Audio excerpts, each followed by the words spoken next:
like to call to order the work session of the June 24th, 2024 school board meeting. Before we get to the agenda, I'd like to note that all members are present except Mr. Tom Street, who is en route, expected to be here approximately 10 till 6. So we will begin proceedings without him, and when he comes here, he'll check in and come back to the closed meeting and join us. Do I have a motion to convene in closed session? I'm sorry. Oh, yeah. Sorry. Do I have a motion to approve the? Wait. So what? We need more than the approval, or? First, we're going to approve the agenda, and then you'll. Right. Okay. So okay. Good. Okay. So I need a motion to approve the agenda as it has been presented to us. I move to approve the agenda as presented. Thank you, Mrs. Rutz. Is there a second? Second. Thank you, Mr. Rickard. All those in favor of approving the agenda as presented, please signify by saying aye. Aye. Aye. Opposed? None opposed? And our recommended action, Madam Superintendent. Thank you. I recommend the School Board of Shenandoah County convene a closed meeting session pursuant to Virginia Code 2.2-3711A29 for discussion of the award of a public contract involving the expenditure of public funds, including interviews or bidders or offers, and discussion of the terms or scope of such contract where discussion in the open session would adversely affect the bargaining position or negotiating strategy of the public body. Thank you, Dr. Shepard. Do I have a motion based on that recommendation?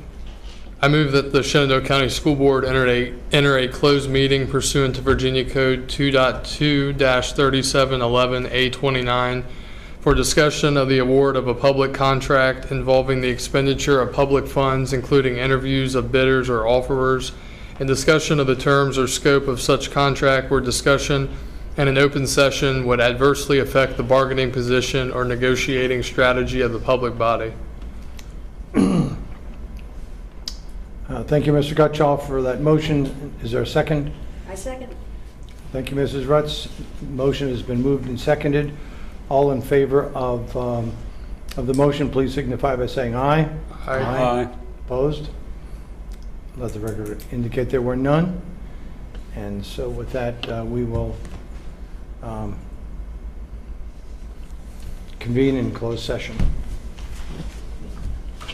I just want to know that either Tom is getting preferential treatment or that he has a secret admirer. He's got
Now I'd like to reconvene the meeting at 7:05.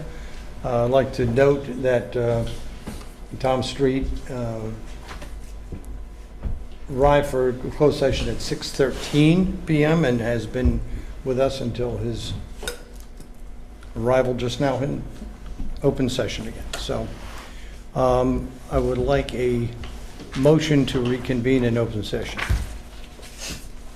I move to reconvene in open session. I second. Okay, it's been moved and seconded that we reconvene in open session. All those in favor, please signify by saying aye. Aye.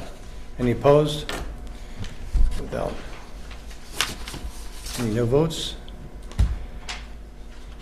And I'm going to read the following statement about our closed session.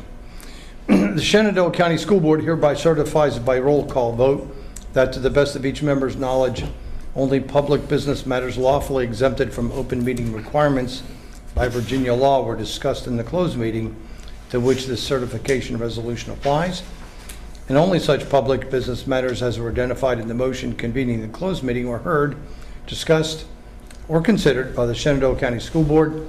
Each member responds, "I so certify" when called. And can we have a roll call vote, please? Mr. Street, I so certify. Ms. Carlenio, I so certify. Mr. Gutschall, I so certify. Ms. Rooks, I so certify. Mr. Ripper, I so certify. and Mr. Barber. I so certify.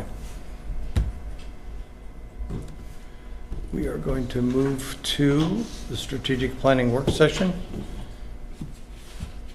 And Dr. Shepard, are you going to give us a little overview? I am.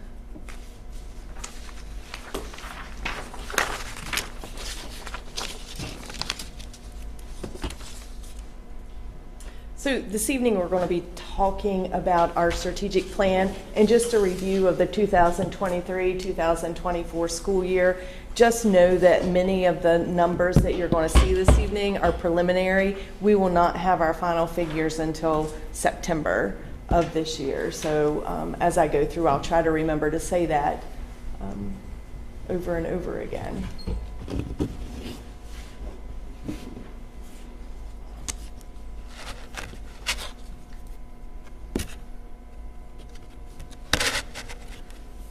So our division goals: academic achievement and growth. We want our students to be prepared for whatever it is they want to do when they graduate from high school. We want a positive school climate and culture, and I'll address all of these individually on my way through this presentation. We want to engage with parents in our community. We want to recruit and retain, support our staff, and we want high quality and adequate facilities. So academic achievement and growth. So you will see this year, this is our elementary schools. We'll go through each of these individually here in a minute, but you will notice at our elementary schools, they all stayed, they either dropped just slightly or stayed about the same as they did the previous year. At the very end of each of the charts, you'll see chronic absenteeism, and we want that to go down. So we want fewer students to be chronically absent. So across the board at all of our schools, our student attendance improved.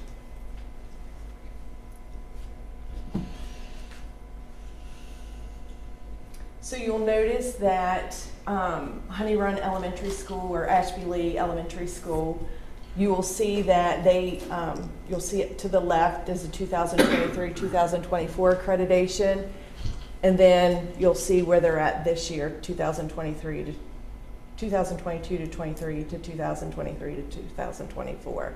And you'll notice the only indicator they have there that is red is science.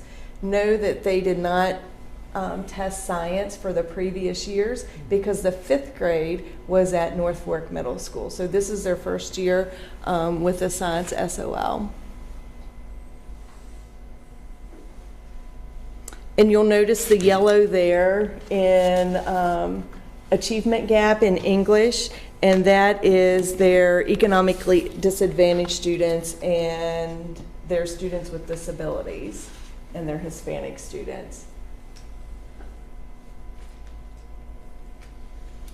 Sandy Hook Elementary School, again, you'll notice the achievement gap in English is yellow. And that's because of students with disabilities. How come, can I ask a question? How come that one, the science, they were tested last year and this year? So, going back a couple of slides, Sandy Hook, the 70% is the percentage that they need to achieve. Honey Run, Ashby Lee had, I think that says 64%. And then science for Sandy Hook went from 75 to 79%. So they increased their science scores on their standards of learning for accreditation. And you'll notice their math, since we're talking about Sandy Hook now, their English went from 84 to 83 to 82 over the last 3 years. Their math stayed about the same, 89% to 88%. Their history, 82, 74, 78. So they maintained. And in science, they improved pretty significantly. And you'll notice that W.W. Robinson did as well in their science, but pretty much maintained what they had done the last couple of years. You're going to hear a theme throughout this evening about our yellows. And you look at you look at W.W. Robinson, and the achievement gap was in math last year. It transferred to English, and again, make sure I've got it right. It's our students with disabilities. So if you can imagine where we're going to focus 24, 25, it's going to be our students with disabilities, and how can we get their student achievement up.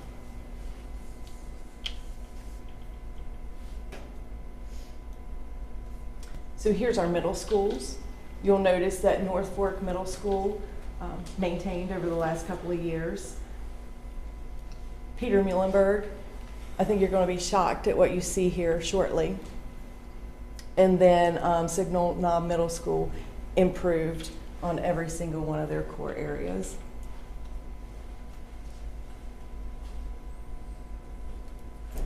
So our North Fork Middle School, their achievement gap was yellow, and their academic achievement was yellow in science last year. It now is green. So they didn't test 8th grade this year, or 5th grade this year. They tested 8th grade, and then their achievement gap. Look at my notes real quick. Their achievement gap in English was for students with disabilities.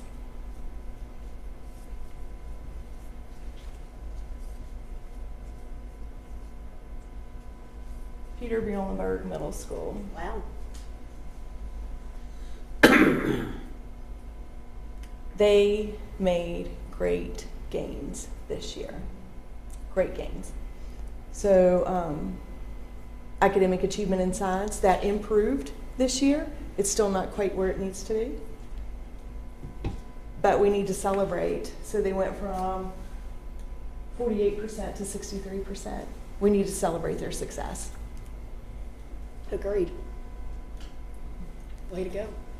Yeah. Do you have a one or two liner as to explain that? I mean, really? Why? Yeah. So the focus was on student achievement. So they actually looked at, and I'll let Jen Proctor also chime in a little bit, even though she's not middle school, but they actually looked at the standards that were to be assessed, and they taught the standards to the rigor in which they needed to teach them. So when you say they, you're talking administration, teachers, all of the above? Yes, teachers and administration. Yes, and they did collaborative planning, which I know takes planning time from our teachers. However, our teachers will say that it takes planning time away from them. However, it gets them to work together to look at the standard to make sure that it's taught at the rigor in which it needs to be taught. So if we had a standard that had the word define, then you teach that at a lower level than you would teach something that says analyze. So the collaborative planning, you mentioned that specifically. So you think that's a significant reason? I think that's one of the big reasons, yes. Really? And then Okay. Mr. Hensley also met with the history and science folks this year, all year long, working on common assessments. And so I think that was another piece that really helped our history and our science areas. Yeah. I'm sorry, but this is really, I think, really important. And collaborative planning is the kind of thing as a teacher you really don't want to do because you're comfortable in your own skin and what you do and humma. But if 4 or 5 folks are actually thrown together and talked about a common project or common theme unit, and I do this, I do that, whatever, that almost always seems to create a synergy that pays off. In spite of the fact that maybe some of the people don't feel comfy doing it, it's a payoff. And I'm not trying to get you to agree with it, but I mean, do you kind of agree with that assessment, or? So when we have analyzed like our schools that have struggled and we've really like looked at the what teachers are doing, like looked at their lesson plans, looked at their lesson deliveries, what we have found, I can't say 100% of the time, but majority of the time is that they're not really aligned to what the SOL said to do. In their mind, the SOL said this, but really what you needed to do was this. And so that collaborative planning really gives everybody an opportunity to say, okay, well, what does that SOL really mean? How will it be tested? Yeah. That's another piece too that's really important, that common assessment, that you're assessing the way that the SOL test is going to assess it. So if I'm giving you an easier quiz than the way you're going to get it on the day of the SOL test, I don't know for sure that you know the content yet until the day of the SOL test, because I didn't test you to that rigor. And so that's another piece that the teachers really work on as well. And they also look at their data and say, okay, so, you did really well. Your students did really well with this. What did you do? Because I did the same lesson, but something didn't quite work. And so they also reflect on what they did.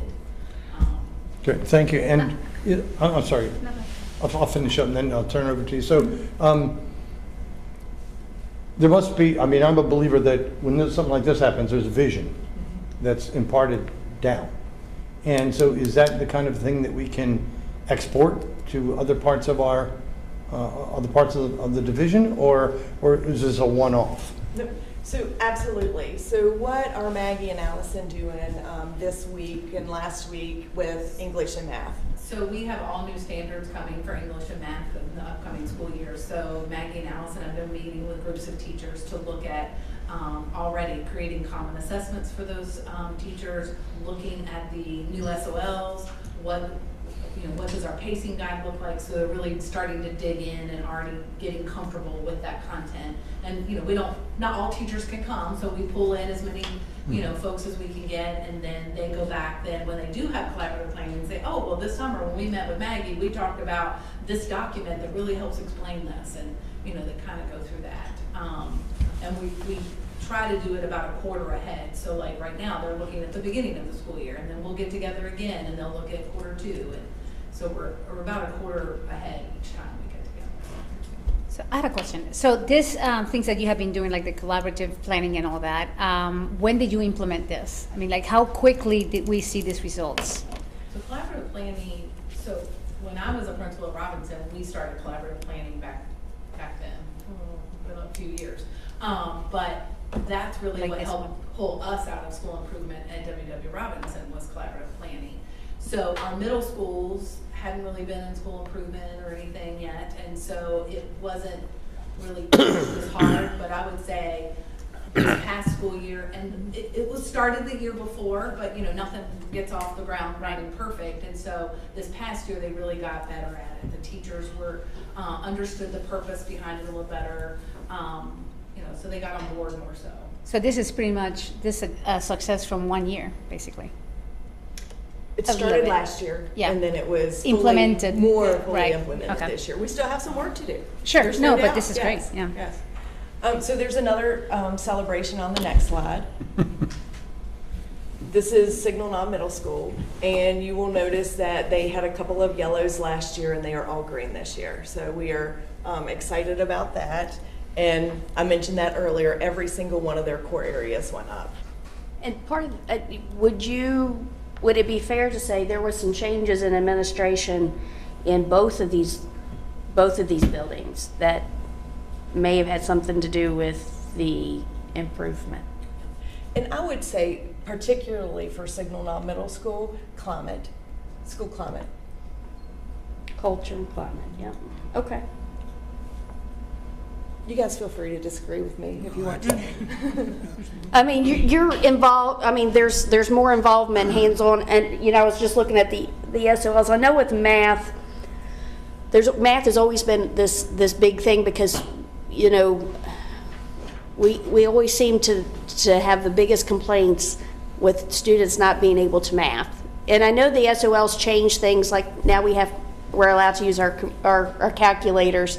We don't have to memorize, we just have to compute, which has made it probably, in my opinion, probably one of the biggest tanks in math. You don't have to know your math facts anymore because you get to use the computer. So I'm hoping at some point that they look at that, but it's great that you all are going back to them just to make sure that the material's understood and the way it's supposed to be. So thank you. It's nice job. If Chad was here, you just got to take credit for Chad. So. I don't know who let him have today off. Apparently he didn't get it approved with anybody, so just take a note. It's on the record. High school information, you could see across the board kind of where we're at.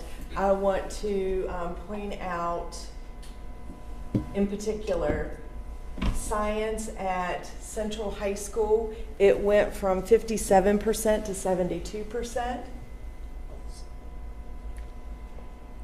And then science at Strasburg High School as well, and I cannot see those numbers. So 56 2 years ago to 68 to, I think it says 81.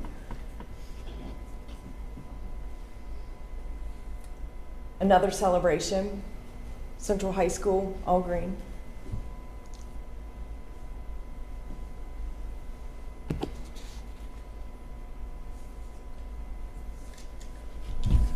Mountain View High School, Stonewall Jackson High School, you'll notice achievement gap, students with disabilities there for English. And again, as I mentioned earlier, these aren't our final scores. There'll be a few scores continue to trickle in, and so it may look a little different in September, but this is the information we have right now. Some of those yellows may turn green. And then Strasburg High School.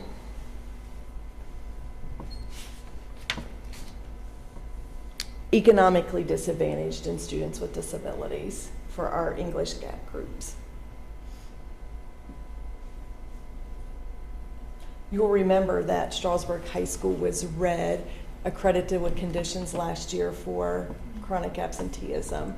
And you will notice that their chronic absenteeism went from 42% 2 years ago to 28% down to 20%. And I'm going to let Dave talk here in a minute about our after-school attendance program. So Their enrollment didn't drop, so I mean, it's not like, did it? Enrollment didn't drop. Okay, well, I mean, you can kind of manipulate numbers if you don't have as many kids, you know what I mean, from one year to the other, if they're not, you got to think government here on how we manipulate things, but that's not the case. It's an actual movement and improvement. They're coming to school. yes. Great. Yes. So we do not have our rank yet. It'll be available in September. But you'll notice over the last couple of years, we have made dramatic gains in our rank. We went from 97th to 85th to 74th, and I anticipate that I'm hoping we're going to be in the 60s. I want to be less than 60, but I'm hoping we're going to be in the 60s. We're part of a consortium. It's called the Comprehensive Instructional Program Consortium, and it's about 65 divisions, school divisions in Virginia, mostly rural school divisions. A lot, it started in Southwest Virginia, and we're a part of that. And of the 65 divisions, there were 10 divisions and 20 schools that demonstrated the greatest improvement. And we have 3 schools in those 20 schools. So there are over more than 430 schools in this consortium. We have 3 schools that showed really great improvement in the top 20. Peter Muhlenberg Middle School was at 12.5% improvement. Mountain View High School was at 12.1% improvement, and Signal Knob Middle School was at 10.5% improvement. And the division was almost 5% improvement. So, so for 10 divisions out of 65 that showed the most improvement, and then of those 430 schools, we had 3 that were in the top 20. That's pretty amazing.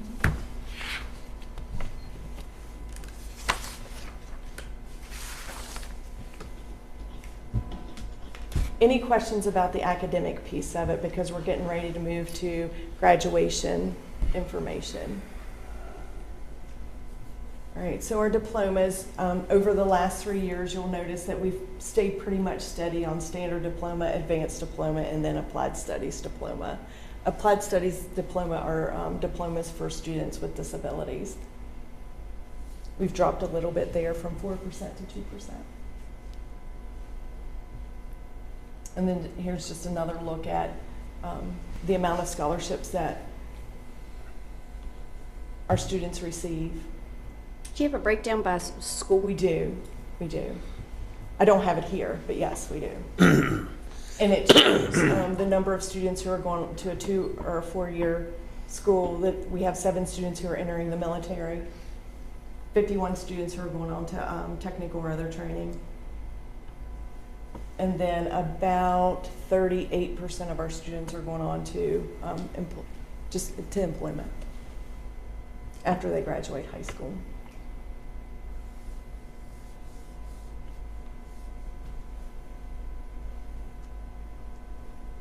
And then here's some information on our career technical education and our students who earned an associate's degree. So you can see there.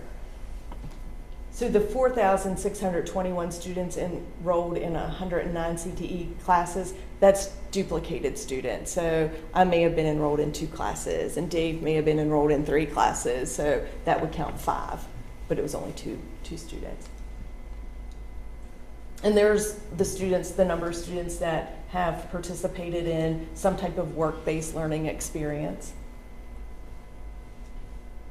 And we had almost 1,000 credentials earned. So credentials could be your ASCE credential for brakes or your ASCE for engines or whatever. We added 2 new courses, CTE courses this year, HVAC and OT-PT aid. They were both very successful. And then you'll notice our Laurel Ridge data there. We had 18 students who earned an associate's degree, which is up from 14 students last year. And I know when students earn their associate's degree in high school, it really is a savings for the parent, because they can go on to a university for 2 more years and have their bachelor's degree.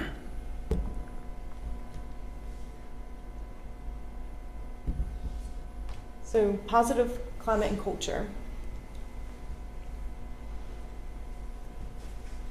So our goal was 15%. You'll notice Honey Run was right above 18%, as was W.W. Robinson Elementary School. Sandy Hook Elementary School was at 13.1%. North Fork, Peter Muhlenberg, and Signal Knob knocked it out of the park, knocked the ball out of the park. They were below their 15%, even without the attendance program. And then Central High School, Mountain View, Stonewall Jackson, and Strasburg High School were a little above the mark, but they all say that they're going to meet the 15% with the attendance program. So Dave, you just want to talk a little bit about the attendance program? I will just real quickly, I think this was a good example of everybody trying to think differently and the superintendent pushing our principals to think differently.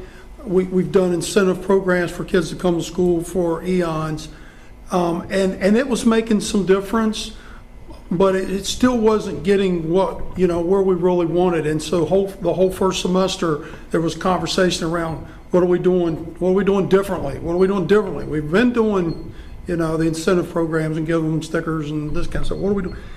And so a couple of them started, they said, well, what if we have a makeup session after school?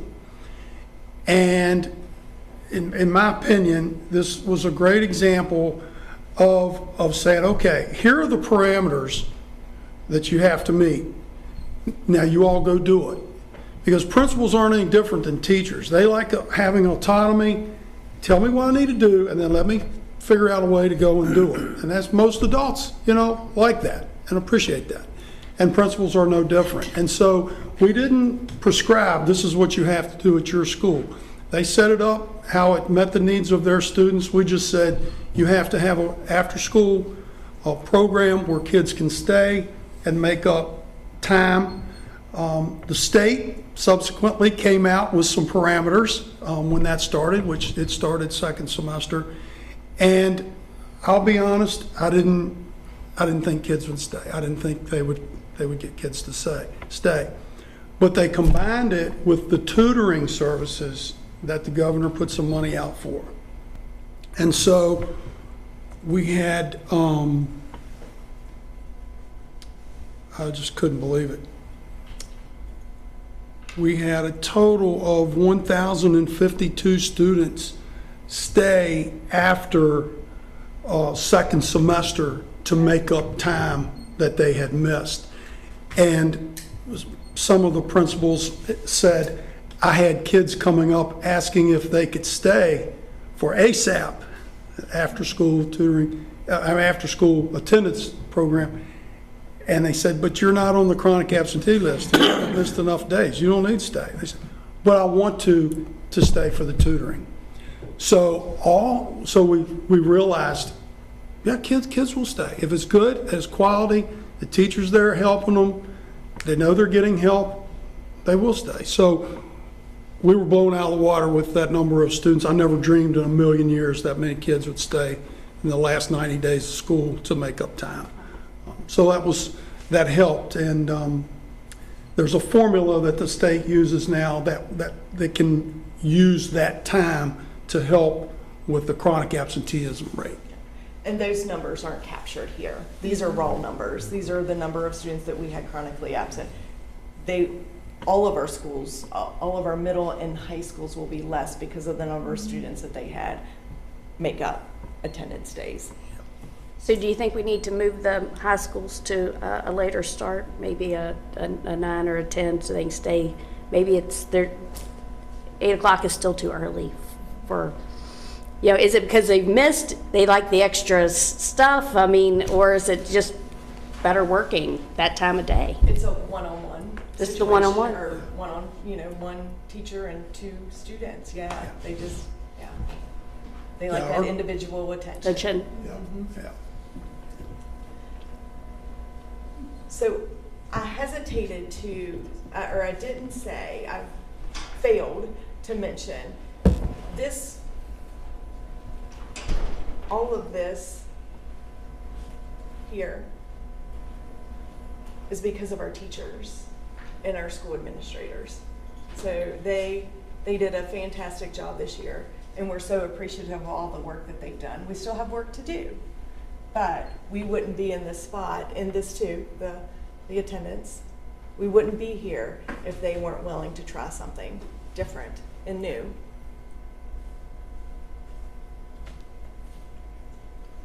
Average daily attendance, we want this to go up, and it did go up in all of our schools over the last 3 years.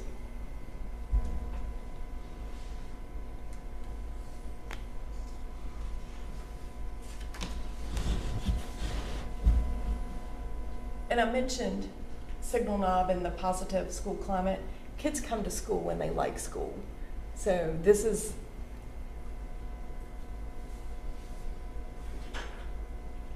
our principals and our teachers are doing a great job getting our kids to school. So just some other things that fall under the positive school climate and culture is we have a student advisory committee. The directors and myself and Dr. Heingartner meet with them quarterly at the school board office, and we have a great time picking their brain on what they like about school and what they don't like so much. But we talked about those 3 things that are there, amongst other things.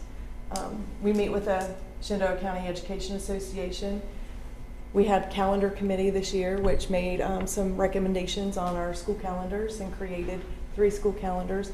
We had a teacher advisory committee that we met with monthly and talked about those topics. And then Dr. Heingartner and I went out and did Staff Shaping Success Superintendent's Listening Tour, which we received quite a bit of feedback, and we have some great ideas. So family engagement and community connection. So we did this 2nd annual SCPS Showcase, Education Expo. This was hosted by Mountain View High School in October. And then in April, we had a special ed community fair, which was well attended. Both of these events were well attended. We send out or have available regular communication for our community. Just another example of our communication. And then we have a parent community advisory, and with the help of Ms. Carlinio, we started the mental health task force.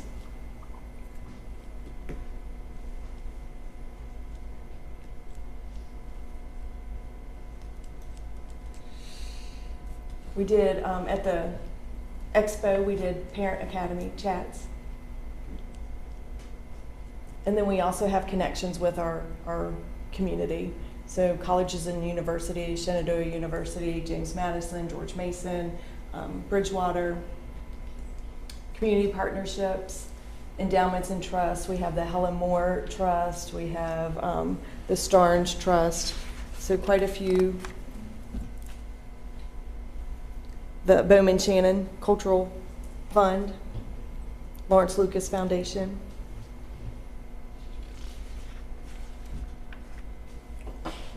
So Goal 4 is to recruit, support, and retain enthusiastic professionals. So you'll notice staff turnover is slightly up this year. It went from 15% last year to 17% this year.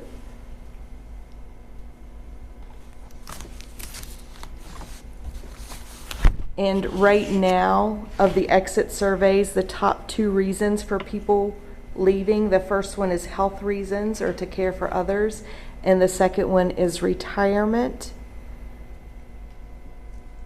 The third reason would be relocation. You will get an update on this at the September school board meeting. This data is as of June 14th. This is from the 2022-23 exit surveys.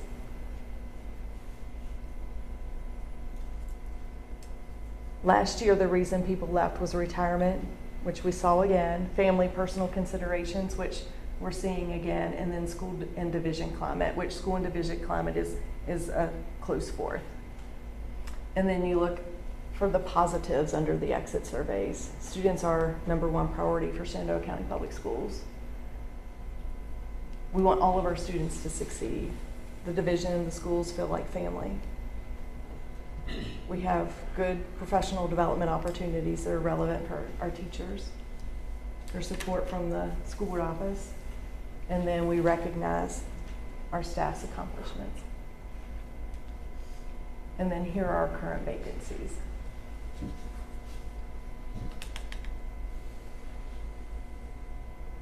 You will notice that you will see quite a few special ed teachers there, and you will also see school counselors.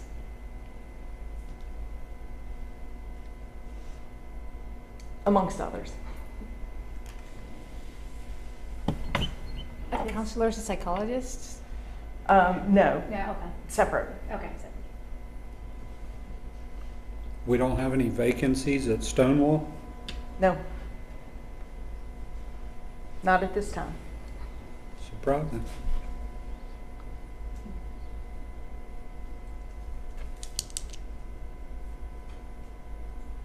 And Honey Run was only what, two counselors and three?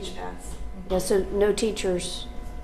I'm going to look at Jennifer. They have one contract opening. I think somebody didn't fulfill their contract, so they might have one now.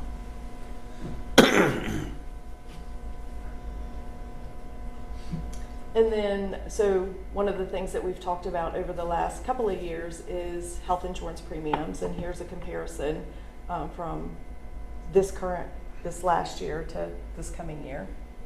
And you'll notice we were able to do a little bit with employee plus child and employee plus children and employee plus family.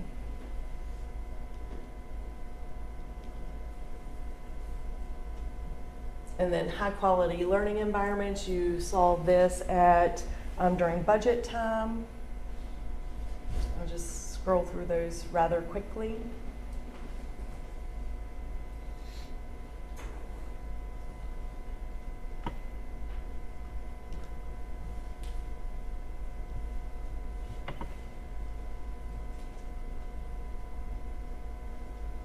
And the total, we were funded a total of $3.3 million for capital projects. Have we started any of those projects yet? Yeah, some of them are finished and some of them are in progress. None of them are finished because these are all Okay. July 1 projects. The bid process can start, but this funding does not become available until July 1st. Gotcha. Okay. Thank you. And then over the last 12, 13 years, here is what was requested from the Board of Supervisors and what was funded. So, and you'll notice fiscal year 22, we 4.2 million, and then fiscal year 23, we were still doing the projects from fiscal year 22, so we requested no additional money, and we were using CARES funds to help supplement that. I think we used about $10 million in CARES funds. Is that right, or was it 6? Well, the one was 8 million alone. Yeah, so about $10 million in CARES funds for our capital projects. So over the last few years, with CARES funds and with money from the county, we've been able to do quite a few capital projects. There'll still be more to do. All right, there's the end of my presentation. What questions do you have? Nice job.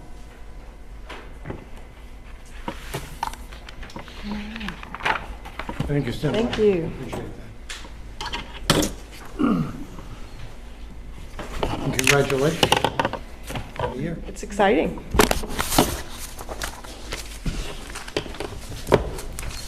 So we have been discussing policy reviews and regulations. Dr. Heingardner has led us Mary Chase through this. And Dave, you want to give us an Yeah, overview? It's just here for your review, and discussion.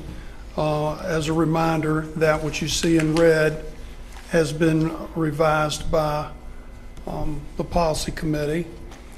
And, we'll be asking for approval of this at the next board meeting. So I would like to encourage the members continually to go back and look at this. You've already had a shot at it. It's been out there. You can take a look at any of these. I want to I want to thank Brandy for being on the policy committee and working on these with me. And I want to especially thank Gloria and Mike for coming and participating and giving us some good insights as we went through these. As has been the case in the recent past, a lot of these were very minor changes, but they were changes still required by code or overcome by events and things like that. We did make a few changes that Dave's staff was able to, or maybe it's Dave, I'm not sure, I'll just leave that alone. But he did his usual good job of trying to cobble together our consensus views on these. The only one I think that is going to be outstanding and revisited this evening will be the one that has to do with public comments, public participation in school board meetings, and we'll be discussing that later in the evening. So that one will receive its own attention in just a few minutes, but the rest are there for your perusal and review, and then at some point, when is it again, Dave? We'll approve these? The next board meeting. So that would be July. We're just talking a couple, 3 weeks from now. Yeah, good. Okay. Any questions from any member of the board? Okay. Thanks, Dave.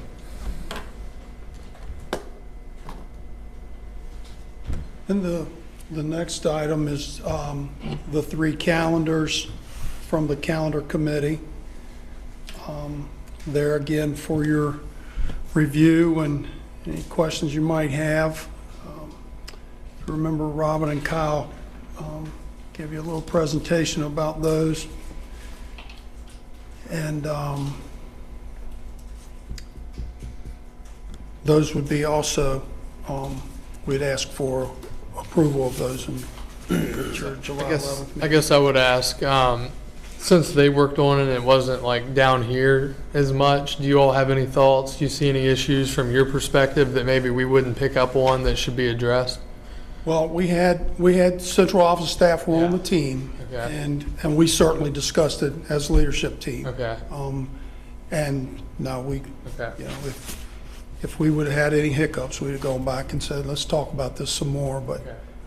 I think the consensus is felt like this was instructionally sound, and best for our kids.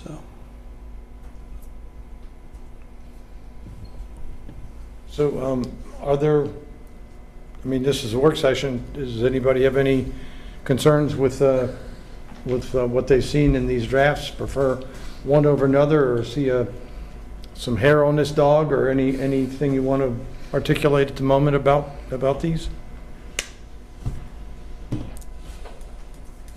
Believe it or not, I'm sure there's somebody out there, but I haven't heard anything that we haven't changed it back to, after Labor Day start, or Memorial Day start. Labor Day start. I don't know that the county will ever fully get over going to school before the fair, but it's been quiet. Okay, so it's up to y'all. Take a look at and see if what considerations you want to have, realizing that it'll be up for approval vote July 11th. Okay.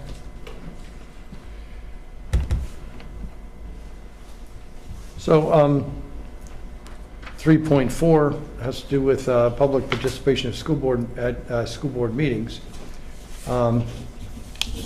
And so there's been some discussion about who should be able to speak at those public meetings, and so there have been some changes that we've made already in the drafts that Dr. Heingartner has provided us with, but specifically there was a concern that we were not able to get to do quite as much business because of the maybe prolonged or nature of the public comments, and it was driving us late into the night, and not just once or twice, but the kind of thing that we wanted to discuss. So we I think we're open for discussion for that. for that now, but believe this is also slated for approval tonight. So we'll be, there are two separate drafts here. Dr. Shepard was kind enough to take a whack at a first, and there were some comments, and I believe that's where draft 2 originated. They're probably, so I would go out on a limb, not much of a limb, I think, in saying this is the one that has been developing. And so I would especially ask you to take a look at that before we vote on that. There may be an amendment or two added to this. I'm not sure if this would be a good time for me to talk about something I think might be added to it, or whether we, but, so it's a work session, so I'll just throw it out there. In reviewing this, I thought that there was one thing that, I guess we can't really show this, can we? But you have it on your, okay. I'm not sure how we can, yeah, I'm not going to read this whole thing, but You can just do the top paragraph. okay, that's true. Okay, so the first paragraph of this, as it's now predicated, is that the Shenandoah County School Board welcomes comments from residents of Shenandoah County, as well as from students and employees of Shenandoah County Public Schools during most regular meetings and public hearings. And so that's kind of the flagship, and the concept there is that what we used to call, and I think still do call, stakeholders are the ones we are most interested in hearing about. It's our district, it's their district, they want to tell us what they feel. It's their money, it's their kids, their family, their neighborhoods, and we think their views are preeminent. Although anybody can contact us at any time through public means and phones and texts and emails, and we get our share of paper mail as well. So everybody can still make their input from around the country, around the state, but we really believe that during school board meetings, it's imperative that our stakeholders be the ones who have the chance to talk to us most effectively, and that we trying to keep. I think the guideline was that this should last about a half an hour, and you can tell that we've gone way over that many times. Not so concerned about the time as much as using it properly. We are not charged with becoming a public forum. That's not why we're here. We're here to gather information from our constituents and parents, students, faculty, employees, et cetera. So it's stakeholders. The one thing that I would suggest that we add at the bottom or second, at the penultimate paragraph, it says speakers may sign up to speak at the school board meeting, a public hearing, or document provided by the clerk of the school board.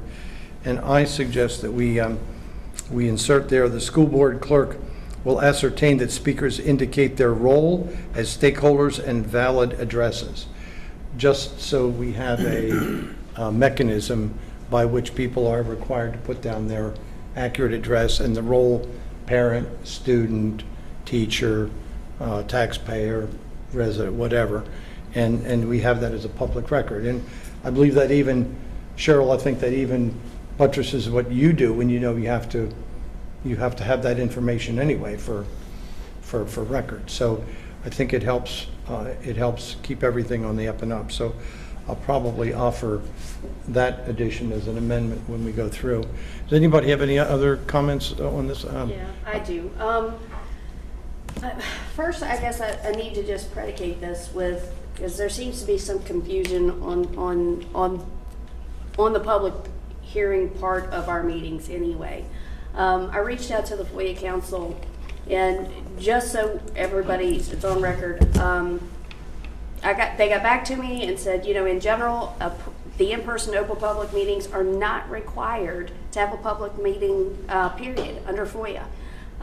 So those emails, those folks that think, this is a requirement of what we do here, you have the right to view government and watch it in its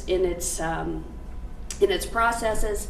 There is nothing really that says you have to participate or that we're required to allow you a public period, comment period. Again, it comes down to having phone calls, conversations, and any other way, but we're here to conduct business. Luckily for the public, I don't think there's one of us here that feels that, a representative government should cut us off at the knees here and not have it. But there is no requirement to have it, and it's not against the law to, as long as it becomes a different beast, and you have to. There's some guidelines, but we're not required to give you a public speaking audition here. The second part that I would like to discuss is the residents of Shenandoah County, as well as students and employees. We did have some good input, and I think Warren addressed this as well, because they've had some some big things where they've got people in the parking lot from DC and New York and things of that nature. We don't want that. However, I do understand that sometimes families are split. You may have dad that lives in Frederick County. You may have mom that lives here. Kids are in school here. There's a lot of different things. So, I would like to see this say anybody with a vested interest. And if you're, living in Frederick and working here, we want to hear from you. If you're here, you're living here, you're working somewhere else, we still want to hear. But if you have kids here, I don't want to knock this out to where students and employees are the only ones that we hear from. Stakeholders are important, but I would like to see if you have a vested interest. I appreciated some of the comments that we got, and that people will travel to talk about something that's they're passionate about. Just for clarification, make sure we're on the same wavelength here. It does say residents of Shenandoah County, as well as from students and employees of Shenandoah County Public Schools. So the students, employees of Shenandoah County Public Schools, wherever they live, would still be. Either that or parents of students from Shenandoah County. Do you know what I mean? That way, if you're living in... Yeah, I just want to make sure we Yeah. understand that it already covers two people. Students. Okay, Yes. I'm not making a statement, I'm just saying it already covers that. Right. Oh, okay. And so we'll hear from everybody else. We'll go around here, I'll get you just a second. But yeah, I would you like stalled to the see floor. it say, parents of students here in Shenandoah County, something that says, look, just because you're not living here in the county but if you have a vested interest, who would be, your child goes to school here, then, we want to hear from you. We're not going to dismiss you because you're not a resident. That's Okay, anything I'd like to see Kyle, I saw change. I'm sorry, Rita. Yep. Kyle, I saw your hand next. Yeah, and just jumping in there with Brandy, what she said, you could do students, comma, parents of students, and employees. That would be one way to implement that, I guess. Right. Yeah, I heard obviously the last few meetings prior to the one earlier this month were very long and extensive. And I heard from the community, a lot of people kind of saw what was going on. And a lot of people here feel strongly that our meetings and anything that we're doing should be, people should be involved specifically with our school system, our community, to be speaking at the meetings. Like you said, there's no law that says that we have to allow it. Obviously, we want to allow it because we all believe in free speech and expression. And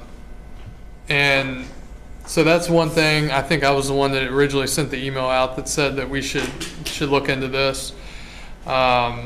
and talk about it, because we know that everyone has an opinion. We all found that out over the last few months. Doesn't matter where you're from.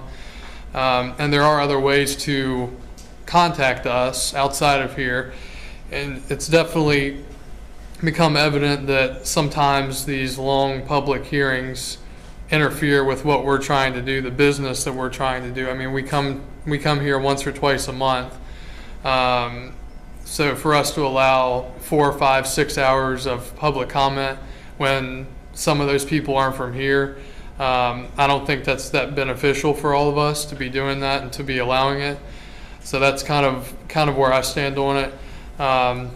You know, we had folks on the name change issue from both sides of the aisle. We had the people from Warren County. We had the guy from Charlottesville.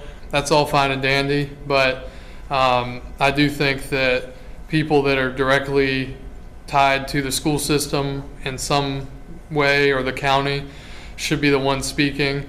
I'll kind of leave it at that at this point. But I would suggest, as we're saying, that those of you who have ways that you might want to massage this, that you actually write those down, so when we come ready for any amendments, that we're ready to do that. I'm going to go to Mike next, and then anybody else. Go ahead, Mike. Kyle pretty much covered what I was thinking, but when Brandy was using the words vested interest, of course, anybody could define that any way they wanted. True. But I think Kyle nailed it with parents of students. That's my main thing, is that we spell it out, because if you live in Frederick County, but your ex-wife or your ex-husband and your kids live here, then sure, you should be able to speak at our meetings.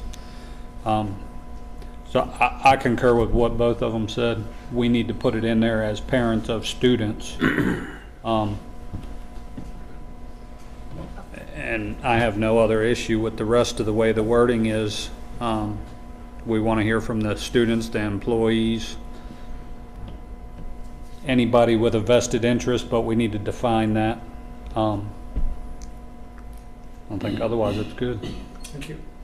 Well, I was going to say are we going to put of current students? Because that's one thing that some people were also asking about, alumni that moved away. And I agree that I think we need to add the parents of current students, the current staff. I think anybody else at the point, if it falls, if they want to contact us, they should just email us or call us, because the truth is, I first got about people talking to me about this back in January and February. So this wasn't just because of the name change. There were people here, there are constituents that were saying, we're concerned that other people from other places and outside of Shenandoah County are coming here to speak. And one thing that we did see during the name change that was so long was that not only were a lot of the voices of our Shenandoah County citizens being drowned out by people from outside, but a lot of people didn't get to speak because the meeting ran so long that towards the end of the meeting, there were like 5 or 6 people that you called that had either left or decided not to speak after all that. And I know for a fact that most of those people were actually citizens of Shenandoah County. So I agree with this. I think we should go ahead and limit it. And then for anybody else who's outside of Shenandoah County and the NRA or whatever it is, they can email us or call us. Email us, more than call us. Anything to say, Mike? No. Tom, I'm sorry. I concur with what everybody's saying, and that's good, and so I agree. The only thing that Gloria does make a point. The question mark with me is alumni, and they did move away. I guess I do have a question mark there. Do they still have a right to speak? I think maybe that's something that I don't know. Just that does kind of have there's. I see both sides of that. I've had constituents tell me that should be included as well, so we may want to think about that too. But it's, there's a point at which you have to cut it. So, but it's not that but I think we ought to, next couple hours, massage this out so we have an amendment that will cover those words there.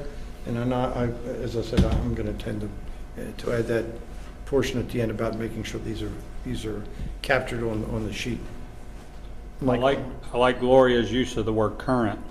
The thing about the alumni is that night that we had the vote, May 9th, May 10th, whatever it was, when I held up those sheets of paper, there was several alumni in there that had emailed, I'm assuming all of us.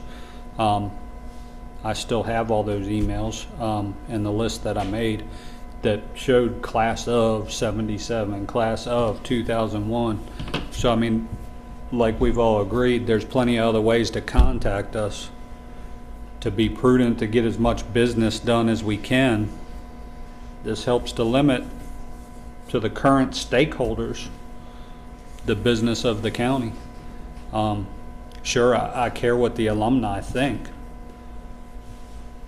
but they can email us, they can call us, we can take record of it. That's just my 2 cents. Okay, we'll be discussing it, we'll be taking this up for action in just a bit, and so we'll look forward to any additions such as you just articulated here. And now, I think the last thing on, no, there's a bunch more. Okay, so I forgot how long this was. You're halfway So, done. Yeah, Almost. yeah. So the library book materials, Dr. Shepherd. Yes, I'll make this quick. So in April, we started the library materials review for the second time, and the principals, April 15th, approved the list. They forwarded them on to the directors of elementary and secondary, and they approved the list. There were no books that went for under review, so the lists are actually attached to this agenda item, and there will be action, recommended action on it at the next school board meeting, July the 11th. Okay, so there they are, ready to be reviewed for approval or discussion, July 11th. Next item is Virginia School Board Association membership. Dr. Shepherd, good luck. This evening, we'll discuss, and then it's also an action item, on whether we want to remain as members of the Virginia School Board Association. It is timely. Our membership runs from July 1st through June 30. So, any discussion now? We will be voting on this tonight as an action item. So anybody, I mean, you can talk now or we can talk then, but the way things are going, it looks like we'd like to have some discussion leading into these decisions a little bit later. So this is the proper time to bring up any particular points that you have. So, Do we have the cost? The sorry? cost, like the breakdown of the cost? Yeah, so these are off the top of my head. The membership for VSBA is $10,000. Board Docs is $10,200. If we do not go with VSBA, it will be approximately $12,000. Right? 12 to 13,000. Yeah. And then policies were $3,000. So that's close to $24,000 off the top of my head. Based on the information we received from School Board Member Alliance, does that look like a viable option?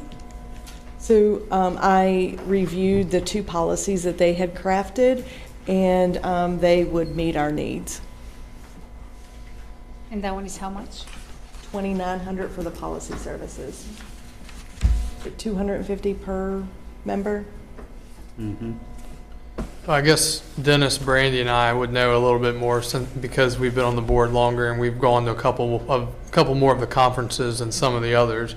So we've kind of gotten to learn about the group. I mean, obviously you hear about them from time to time on the outside, but from my perspective, I guess from the beginning, you can definitely tell that there is some bias involved in this in the VSBA. There's a bias that you'd like to avoid when it comes to education, but obviously it's hard to avoid the political bias nowadays in pretty much everything we do. From my perspective going into it, it was something that I saw that there were some positives to it, but I think the more you learn about it and the more you gain exposure, you can kind of start to see at least for our county, it may not make sense as much, and it may not be as big of an asset as it could be to the folks in Fairfax or Loudoun or wherever. And that's because we're small here. We're not the powerhouse that they are there. And it seems that the VSBA, they work very well with those school systems. The school systems seem to always have a large voice in the decision-making that goes on there. Like I said at the last meeting, the proposals that are made for all the school boards to ultimately vote on typically come from those boards, and I understand that you have to want to propose something to have it on that, which we don't do. But we are seeing neighboring counties. Frederick County recently decided to not renew their membership. Warren County was the first to do it. There's others. I don't know if we see the value, at least from my opinion. I don't know if we're seeing the value and the return for the money that we're spending on it. I'd like us to explore other options, whether it's SBMA or whether we just do something else. But it's a big lobbying. They're big on lobbying and all that stuff, which is good in a sense. You want to have a voice, but we have a very little voice, it seems like, compared to the big voices up in Northern Virginia, which to me just tells me that it may not be something that we even need. And I'm sure there's people out there that will disagree, but I just don't know how much of an asset it really is for us. There are positives to it, and obviously the policy is a big thing, like why we were even still with them now. But now that there's alternatives, I don't think it hurts to kind of look around and see what other options are out there for us. Gloria? So, yeah, I think there's some benefits. I mean, you get some really good swag. I mean, I did get a chance to go, this last, was in November or December, and there was definitely a bias, I mean, in the ideological bent of the organization. And one of the things that kind of proved it too was when Governor Youngkin gave a presentation. He actually was kind enough to come over and talk about these issues, and the way he was treated by many of the members. I mean, there was jeering, there were people yelling at him, and it was just very disrespectful. Like Kyle said, I don't think we have much of a voice there. I mean, I think we're kind of like the little guy who doesn't really get listened to. So I think it would be a good opportunity if we do have another organization like SBMA who can provide the policy review, to at least give them a chance and see how this goes. I do like that as individual members for the SBMA, it's a lot less money, so we're saving a lot of money there. And just from my limited interactions with them for the last, 6 months, they have been very responsive every time we need something. So I agree. I think we should just go ahead and not renew our membership with the VSBA and see how it goes this next year. Anybody else? Yeah, I agree with Kyle and Gloria as far as, the VSBA is a lobbying group. And it would be one thing if you could join individually, but you have to join as a group. And their lobbying efforts are very much focused on Northern Virginia. Electric buses, tax breaks towards electric buses. Can you imagine what would happen if we had an electric bus breakdown or something happened in ZEP or in the Fort? And I really don't want. The way the process works for the VSBA is if you don't agree with them, you have to tell them you don't agree with them, and then you have to come back to your board and you have to make an announcement and send something official from your board, so they will remove your name from the lobbying efforts. So if you don't do that, and even if you vote in a motion to disagree with them, your name, your school system still gets put in that you agree with those lobbying efforts. If you ask too many questions, they swarm. I have emails that that have kind of pointed to that. I can remember the very first a conference that I attended. It was virtually because I ended up having to work, and we were still masking, and everybody's walking around off camera. I had signed on about 30 minutes early, and believe it or not, no one had their mask on until about 3 seconds before we went live. And there's just such hypocrisy in the whole thing. Just like the policy we're getting ready to pass on public speaking, there are ways, if we don't agree with the legislation, we have leaders here that represent this county that we should make a very conscious effort to say, hey, I know this bill's about to come up for vote. Please make sure that Shenandoah County doesn't have anything to do with that. We, for whatever reason it is. There was some benefits that I thought education and folks in education, like the camaraderie and the collaboration. And that for me is a benefit to the VSBA.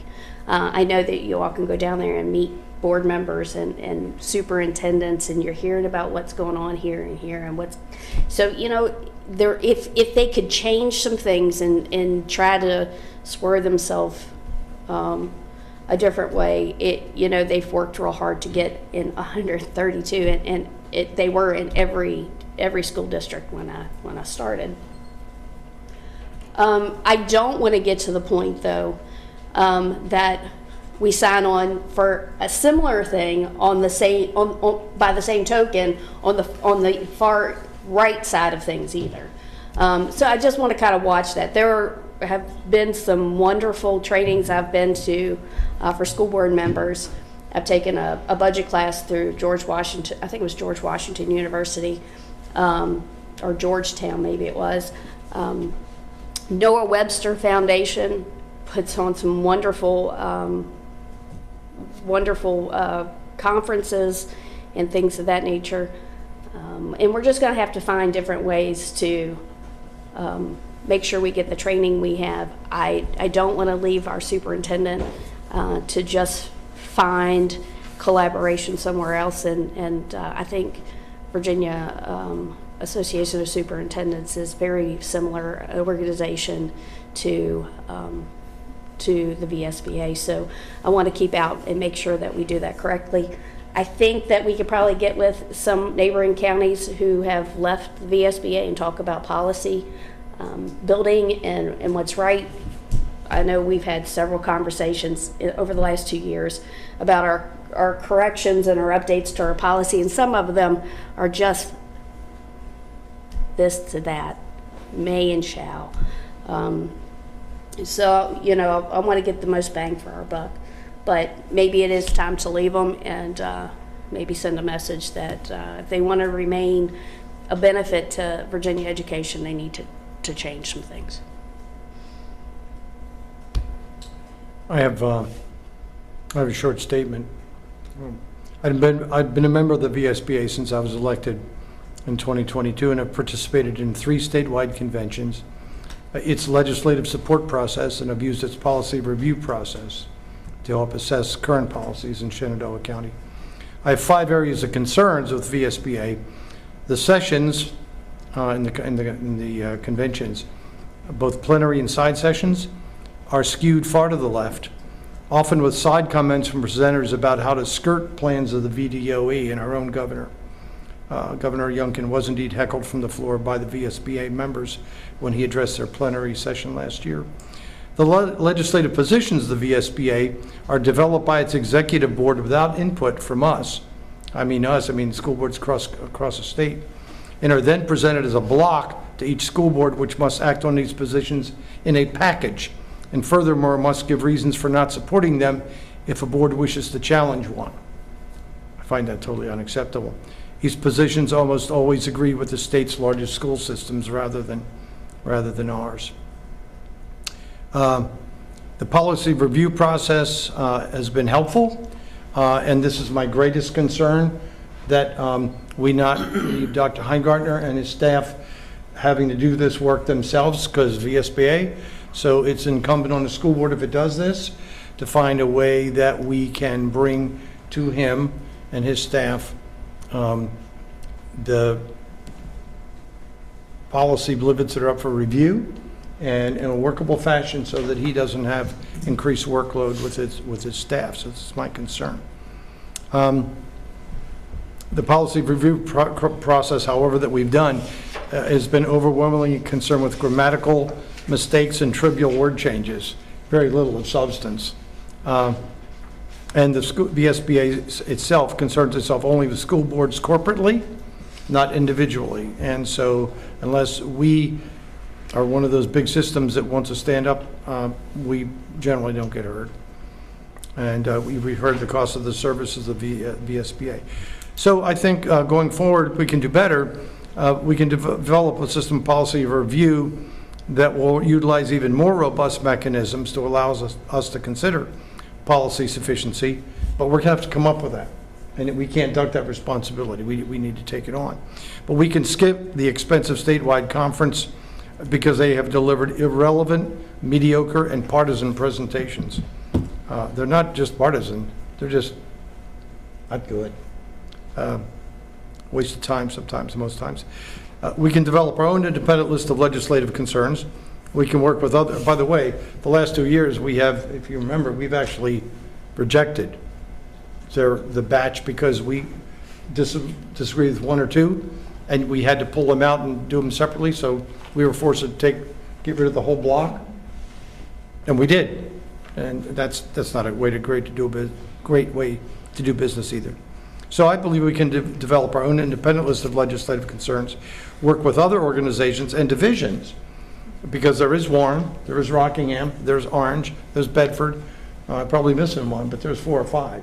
And so now there begins to be a community where we can work together to work with them perhaps, or share attorney costs with a good attorney who can do this, or consider other innovative ideas to improve training venues. As you mentioned, there's a lot of people who could do good training. VSBA, one of them. Anyway, so I think the time has come, and it's timely because if we do it now, we can save that 20-something grand. But we do need to stay on board with board docs or something like it. So understand that big casino goes up for board docs, but not for the other stuff. So we don't lose the board docs continuum, which I think is important. And that money doesn't include the expenses of going to the convention and all kind of stuff, right? You know how much that is? A lot. It was a lot, because That's a lot. it was an expensive place, so, yeah. I think she's probably shot it to me in the last year or so. I've asked. It's probably around here someplace. I'll get to break to Mike, sorry. But that's not to say that networking opportunities aren't important. They are. And They're so very I think much. another thing we have to do is understand, we do have to have a place to hobnob with Correct. folks to understand. It's almost like the collaborative training and the meetings that our teachers have, to meet with folks and see what they're doing and get ideas. Because it's awfully hard to try to get neighboring divisions to get together and have a chat about this stuff. Very hard. Mike, you were going to say something? First, I want to thank the 3 of you all for giving us insight on the VSBA, because speaking for myself, I have no exposure to them except for their daily emails. But I've been to the Noah Webster conferences, I've been to SBMA symposiums. Both of those are great, but to hear the horror stories that have come out of the VSBA conferences of heckling our governor and all that, it doesn't sound like I was missing much. I missed the opportunity because we had just won our elections when I was invited to one of the VSBA conferences and was unable to attend. But I just want to thank you guys, especially Brandy, for giving her insight on it. I'll look forward to the opportunity of working with the others. And as far as collaboration goes, I mean, the Noah Webster Conference, I gained a lot of knowledge from fellow board members there from other counties. Same thing with SBMA. I think we've got too many opportunities to just worry about the VSBA. So thank you guys. Okay, we'll, unless there's anything further, we'll take that up on our action portion. Next agenda item 3.7 is member requested adding an agenda item to discuss the flag policy, where the recommendation is to discuss this topic now with the view for a possible vote on policy in July. Did you want to lead off, Gloria? Yeah. So I wanted to talk a little bit about why I introduced this flag policy. And, you know, as I was going campaigning, and I talked to a lot of people about the reasons why I decided to run for this position in the school board.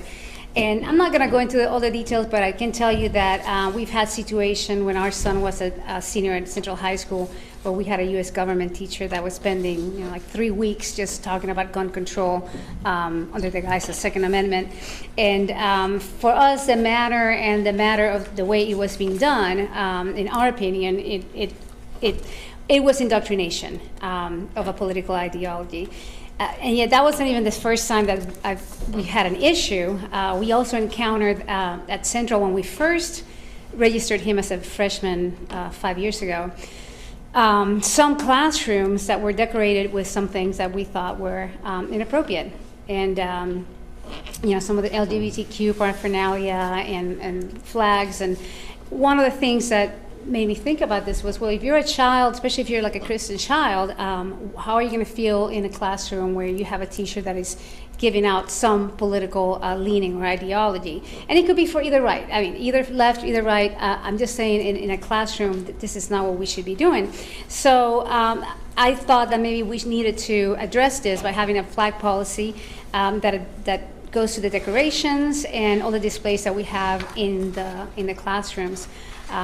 You know, we need to focus on educating our children. We keep talking about this, that we need to go back to worrying about how, you know, they're learning reading, math, science, history, which, as we saw today, we're doing a really good job, but we need to make sure that we are focusing on that, and that we, or parents, don't have to be worrying about if there's an ideology being pushed on their kids. So I think this is a common sense policy that we have here. I wanted to kind of read a little bit about it because I don't think it was in the agenda. So what we're saying is we're going to have a section A that talks about the flags, and it's going to prohibit any public school from displaying or permitting any of the employees or agents to display, again, in the building, any flag other than those identified below. And we're talking about the flag of the United States, Commonwealth of Virginia, local government of Shenandoah County, official flags of the armed forces, the official flag of the public school, and then, subject to Section B, official flags from countries officially recognized by the United States may be displayed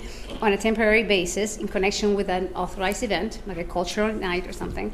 And then I also added from the last draft, subject to Section B and school board approval, any other flag to be displayed on a temporary basis in connection with an authorized school event. We then talk about, well, obviously that the U.S. flag always has to be above the other ones. And then we have a Section B that addresses also the decor and the displays. And we're saying no classroom in Shenandoah County public schools shall use or allow any decor or displays that represent a political viewpoint, including but not limited to a political, partisan, racial, sexual orientation, gender, political, ideological viewpoint. So again, we're talking about political viewpoints. Then in the second section, because I did get some feedback on this, I have all classroom decor and displays in Shenandoah County Public Schools must directly relate to the curriculum and instructional goals of the courses of study conducted in that classroom, provided that it does not violate Section B1, which is the one that I just read. For example, if you have a foreign language class, Spanish class, French class, you can actually have countries from flags from those countries or decor from that country. And also ESL classrooms that may display the flags or decors corresponding to the places of origin of the students in said classroom.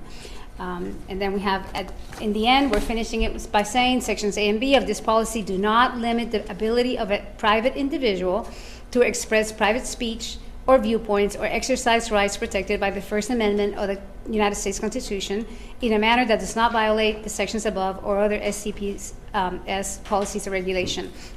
So again, this is strictly talking about the buildings and what kind of displays we're going to have in the classrooms or hallways of the building itself. And if there are any other questions, I'd be happy to answer them, but that's what we have so far. I don't know if you want to do any amendments or. So this is not an action item for tonight. So Dr. Shepherd, will this be something that will be able to be posted in the interim after tonight and for perusal review for the July 11th meeting? So once again, got some homework. Take a look at this. Any suggestions, amendments, discussion, anything you want to say now, go for it. But there's the proposal will be online, and I saw Brandy, you go first. I like the policy. I like the idea of it. The only question I had, I had looked at, I think Roanoke you sent me, was a policy as well, and this is kind of similar to that. Where I would say that there would be some question is on religion, anything religious. You know, we don't address that. Is that going to be something that we need to look at? It's not specifically addressed in this thing. I don't know if it matters. I just don't want it to be something that somebody comes up from behind and bites us if it's something that needs to be. You know, we get a complaint, somebody's, you know, we didn't address religion. If somebody flies something or puts something up that doesn't particularly address or coincide with the curriculum at the time that we're discussing. If we're discussing world religions and you know, we're talking about that, I don't want that to be an issue. So it's probably something we need to look at. Mike? Hadn't thought about Brandy's verbiage there. I like the idea. Great policy, great start.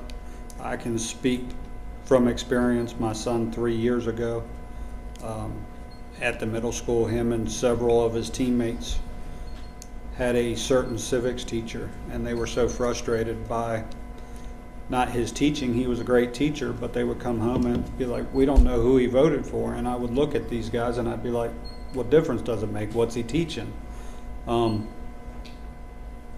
So I think that's great, because when I would ask those questions, those kids would look at me and say, well, when we go into just about any classroom in the school during the day, we can tell you who the teacher voted for without even asking the teacher. So I think this is great. A teacher should be able to teach without somebody knowing which way they lean, left, right, middle, whatever. I like it. It's a great start. I think we need to cover what Brandy said, though. I think it was kind of inferred the only flags that are allowed in there are U.S., the ones you named. So I guess it's inferred, but we may need to define it so that it doesn't go that way. But that's all mine. Thank you for your work. It sounds good. Welcome. Anybody else on the topic? Okay.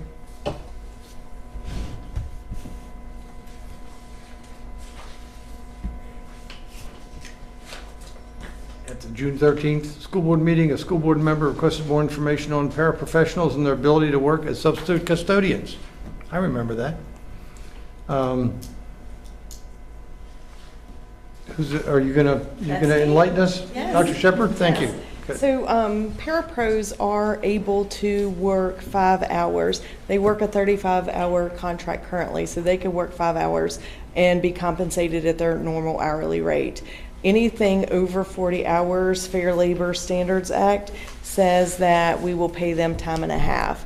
what does time and a half look like? Because their parapro pay would be different than the substitute custodian pay. It would be a blended rate, and then they would get time and a half on top of that. So when we're looking at substitute custodians, they earn $13.50 an hour. If our parapros were substitute custodians working past their 40 hours, they would, at step level 0, they would make $21.23 an hour. So that would be about $70 more than what, about $60 more than what we would pay a substitute custodian who just does that as their job. So anytime an employee works more than 40 hours, it has to be time and a half.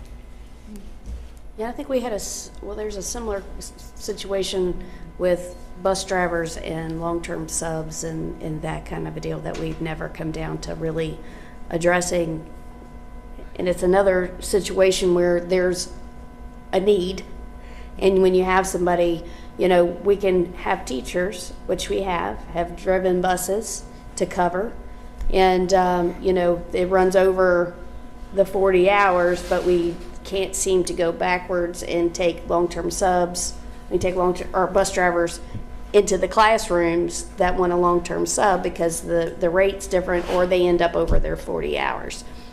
With the situations that we get in with the turnover rate and missing, I don't know if this board's going to have to look at what amount of overtime or rates would be acceptable to fill some of those positions. I don't know that it makes sense to me to have somebody that wants to be in the classroom and we pull them out at 40 hours just because we don't want to pay them some overtime. And there'll be unintended consequences for any scenario that we do. For example, I just did the calculations really quickly, and if we paid a parapro $21 an hour, that's at the top end of our custodian scale. So that's what they make on a regular basis. Would we have to pay the parapro that rate, or could we keep the parapro at their said rate? No.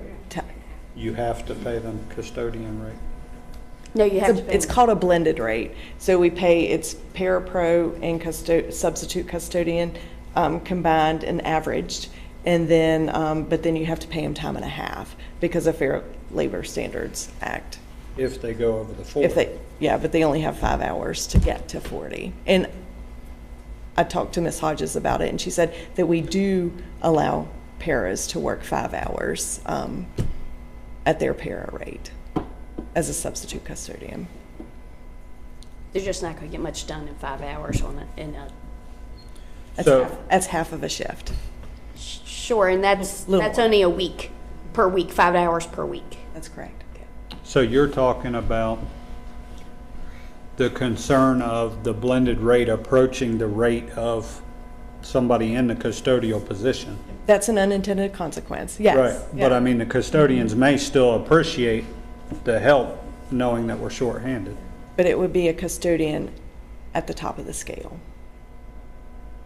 So what you're saying is that parapro may be making more than the custodian they're working under. With. Okay.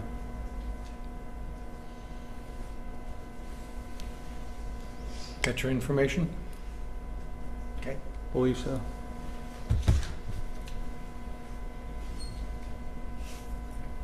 Also, a school board member requested more information about specific forensic audit.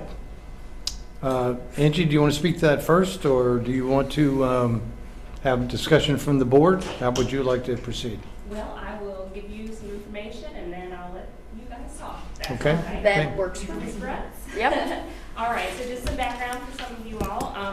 A forensic audit is a detailed examination of the organization's financial records to identify potential fraud, misconduct, or other irregularities in the accounting of the organization's funding. A forensic audit is complicated and can take hundreds of hours as the auditor seeks to derive potential evidence that may be used in court. This can span over several years. Shenandoah County Public Schools, as you all are aware, is held to an annual audit of its financial records, which is provided guidance and materiality standards by state and federal agencies, as well as the Governmental Accounting Standards Board, and it's focused on compliance. We go through that every year, but that's the difference. It's focused on compliance and not finding something.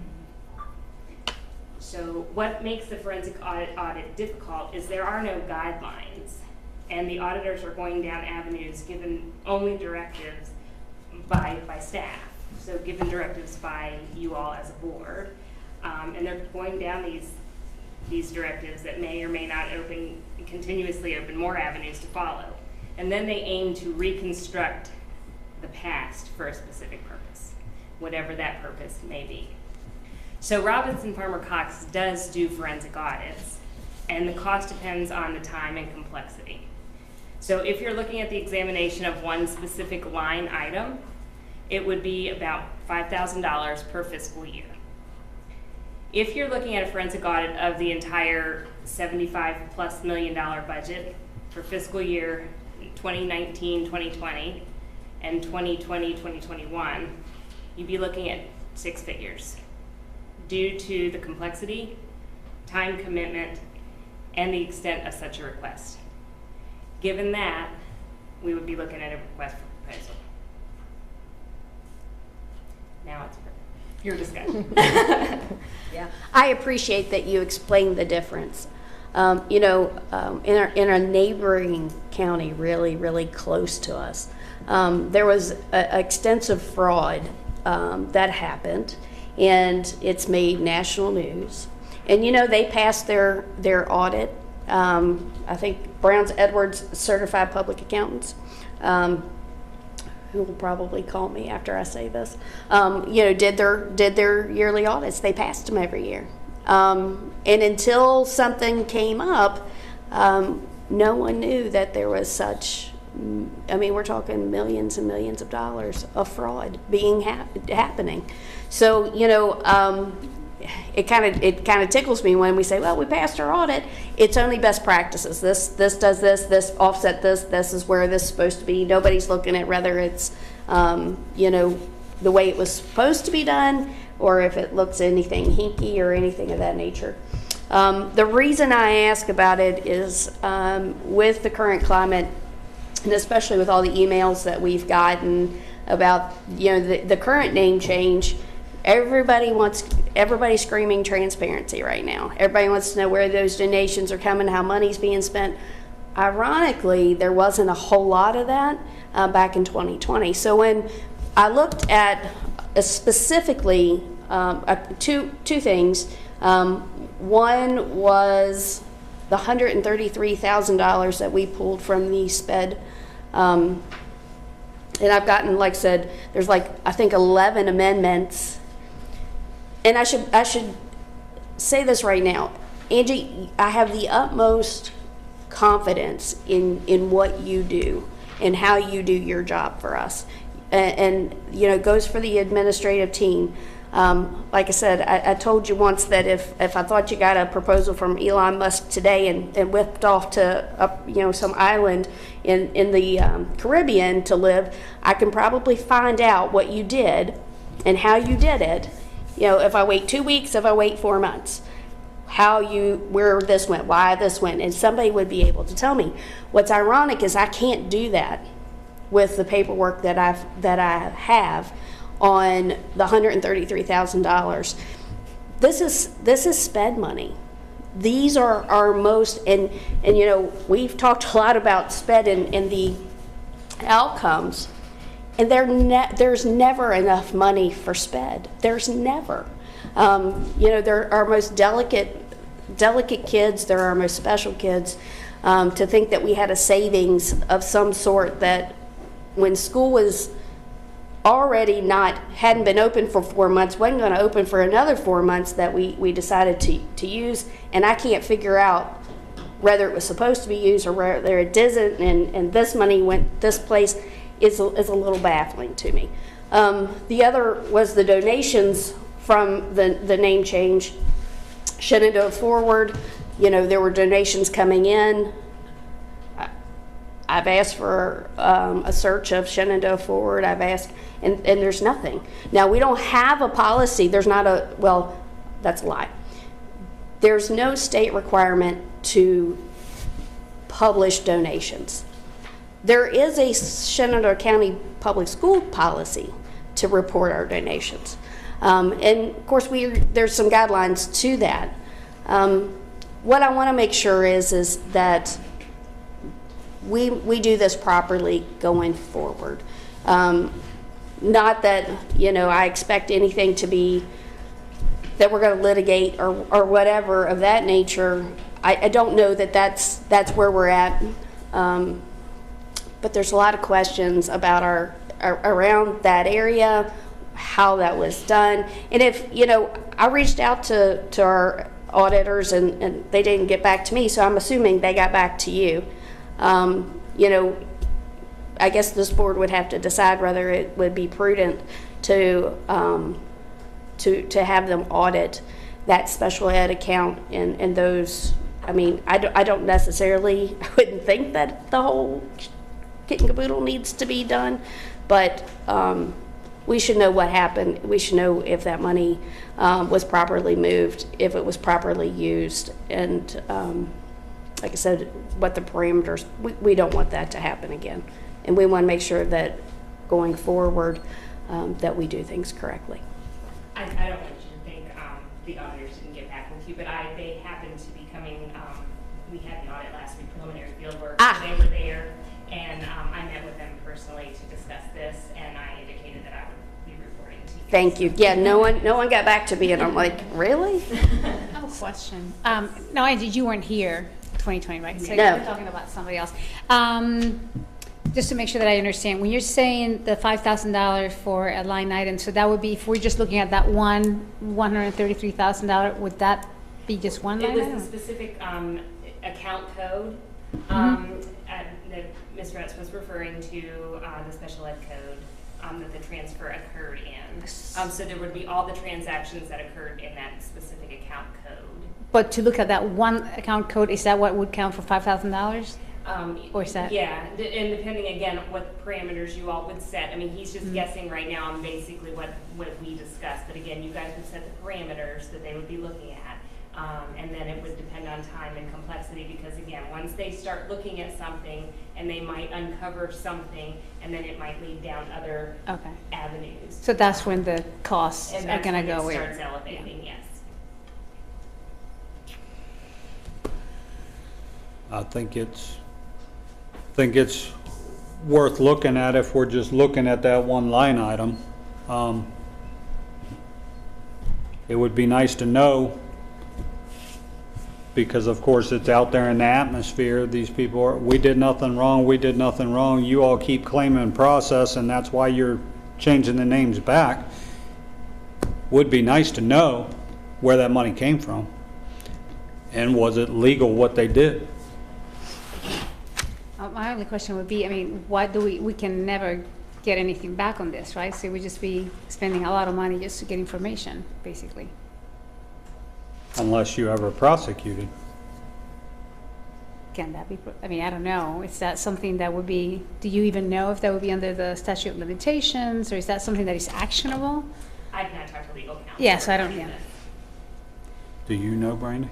I think when I looked it up, there was a statutory, there was a time limit after it was discovered. So, I think if you look at the EDA in Front Royal, there were things that went back very, very far. And once that was discovered, they were allowed to bring that forward. I think there's a certain amount of time after you discover it that if you wanted to pursue litigation, that you could do that. Because things could stay buried for a What while. time it is though? Because like, I know I was asking about, when did we first discover this, and somebody sent me, I don't know if it was an email or a meeting agenda from 2021 that actually specified that number. So I guess it was out in the public back in 2021. Right, but I would think that if something came of it, there would, whatever time limit it is, if it's 2 years, 4 years, 10 years, whatever, going forward from the time it's found.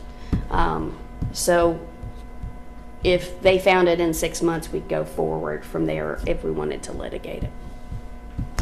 Yeah, but what I'm saying is it goes back to 2021. So do you know when the statute of limitations would be for that, or? Sounds like No, it's when you find the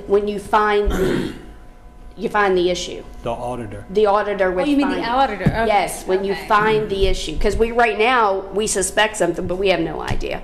So it wouldn't start, I don't think it would start in 21. It would have to start from the time he discovered it and went forward. And even, we would have to look and see when that is. Right, and have you talked to legal counsel about whether we can even go after?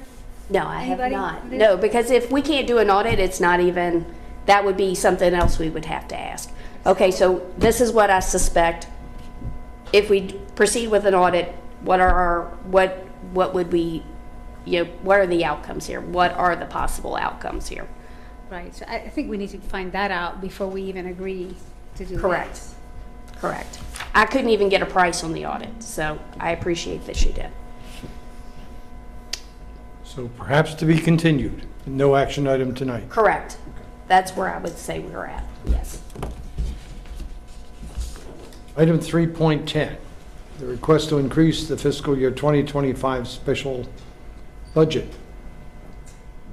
Yes. Angie, That's me. go for it. Usually I don't bring new money to you this late in the fiscal year because it ends this Friday. However, we will be getting, we are applying for a school improvement grant under Section 1003 of the Elementary and Secondary Education Act to support 2 middle schools identified for improvement.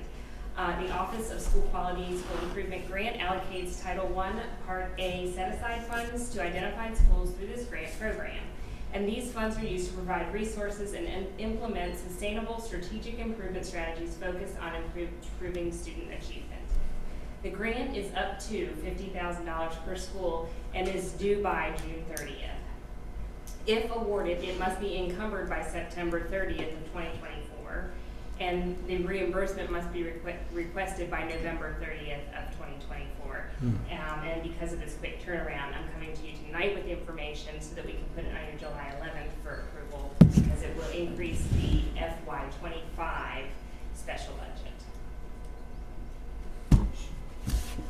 So are we approving increasing the budget, not knowing whether we're going to get this grant? We are just informing you tonight, and we will know by your July 11th meeting if we are awarded it, so you will know then to increase it. Thank you. You're welcome. The 2 schools that will apply for this grant money is Signal Knob and Peter Muhlenberg Middle School, and they had tremendous gains this past year. So, Which leads us to 3.11. Yes, and this was not on your agenda until just today. And this was presented to me today. Again, coming to you with more money, which is a good thing. But this is actually $20 million in FY24 state and federal funding, which has been appropriated for one-time school safety and security for public schools. So partial funding will come from BDOE, and we will receive it before this Friday. So I have to get it appropriated this year so that I can carry it forward to next year. So while the other funds will come from federal pandemic fiscal recovery and be on a reimbursable basis, but we're going to go ahead and appropriate the entire amount this fiscal year and carry it all over and spend it all next year. And it all has to be obligated by December and spent by June of 2025. So it will be on your action items later this evening, but we will be receiving it, so. Okay, good. All right, well, that concludes the information items for this evening under the strategic planning work rubric. So our next order of business will be to convene in closed session. And I'd like to have a motion that we do that.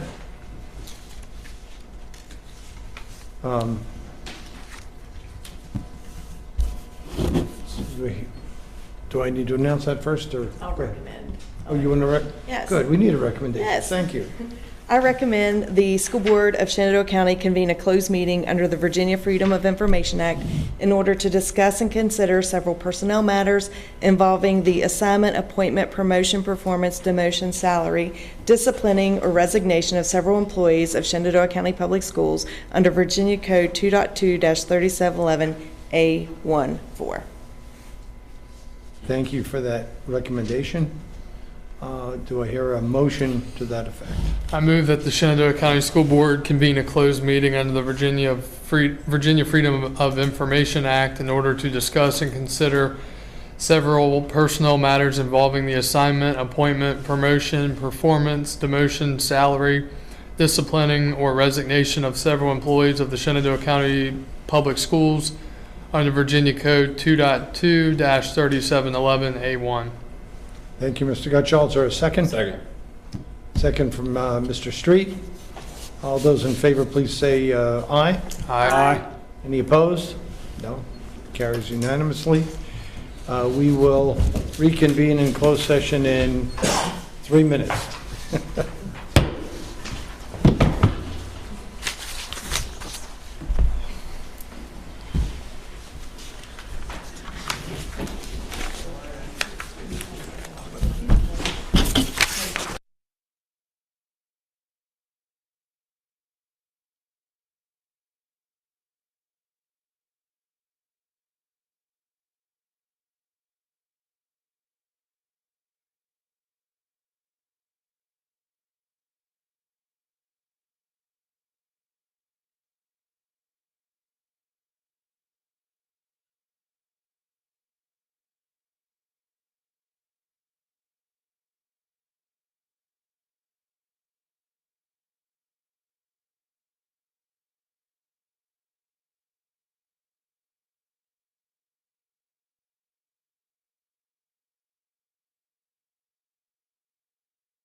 good to go?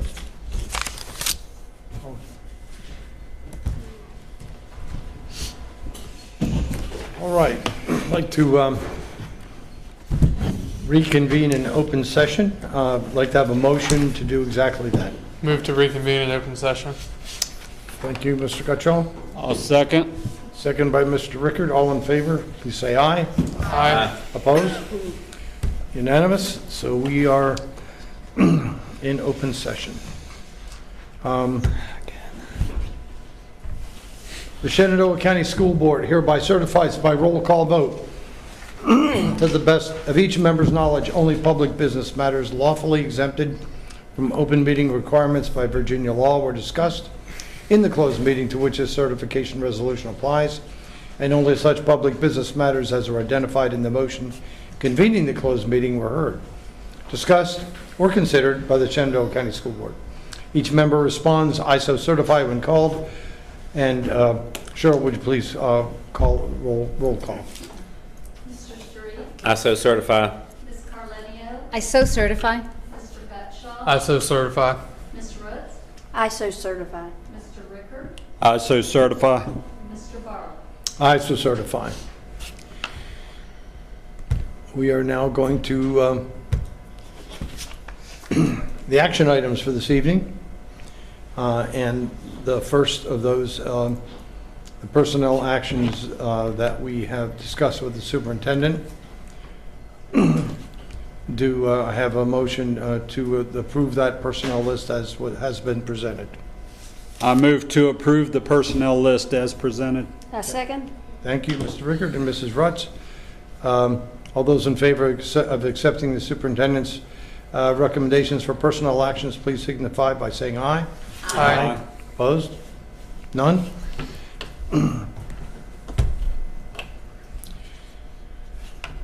Revision for 2024-2025 school calendar. So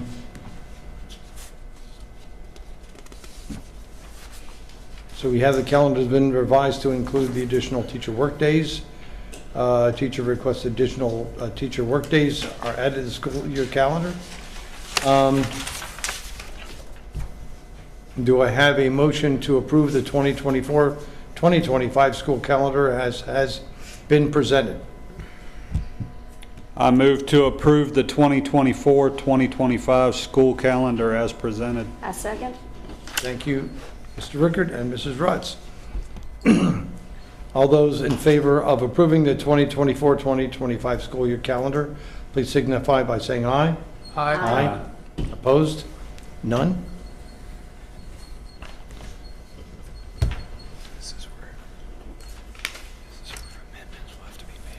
Yes. 6.3 is Regulation BDDH-R, KDR, Public Participation in School Board Meetings. Do we have a recommendation for a motion? Do we have a motion? Yeah, I move that we amend. Well, we need a Make motion. the motion first? We need a motion on the floor to amend it. Okay, so do you want? So what I'm suggesting is that we, somebody move to adopt either draft 1 or draft 2. You can. I move to adopt draft 2 BDDH-R/KD/R, public participation of school board meetings to welcome public comment from Shenandoah County residents as well as from students and employees of Shenandoah County Public Schools at regular school board meetings and public hearings. Thank you, Mr. Rickard.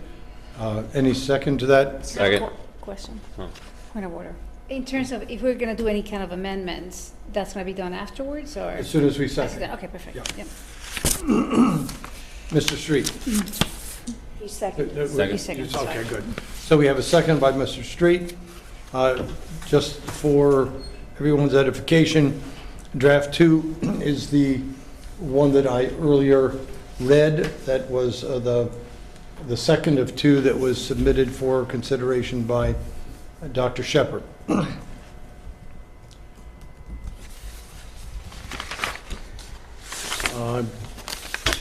Any discussion? You want to offer n- your n- amendment? Okay, I'd like to make a motion to amend that policy as Okay, it's no, written. no, as you do this, Cheryl, you don't have anything yet, right, on this amendment? I'm going to type whatever you said. That's what that's my point. And so we want to go as, Yeah, Mr. Rickard's motion's on the floor, and then she's making an amendment to that. correct.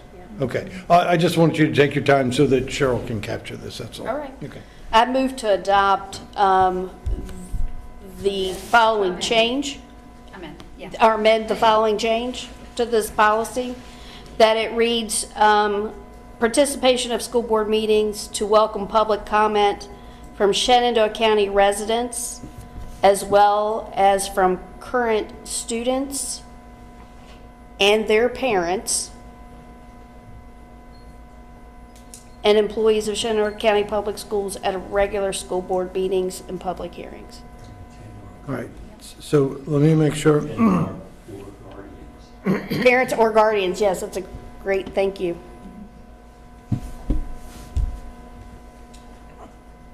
All right, so after what, do you have the original there? Up on your computer, the actual document. Oh, thank you.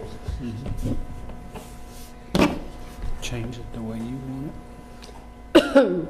So after what word, what do we insert? So, from residents of Shenandoah County, as well as from current students, So current, the word current precedes students. second one here, back that up, it's the first one. So it's the motion to amend, to change the policy to welcome public comment from Shenandoah County residents, parents or guardians, as well as from current students and employees of Shenandoah County Public Schools. That works. Yes, ma'am. Thank you. You good? All right. So, Second that or no? yes. So the amendment has been put forth by Mrs. Rutz. Is there a second Second. to that amendment? Mrs. Carlonio seconds. Vote on the amendment separately. Vote on the amendment Yes, separately. yeah. But I'm just, so, Cheryl, you've got that down, and you have the words that you're happy with.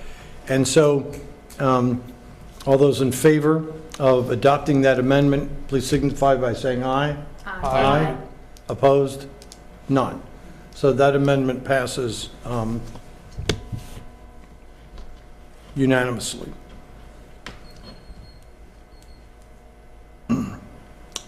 I would like to make, to amend the proposed policy by adding the following sentence.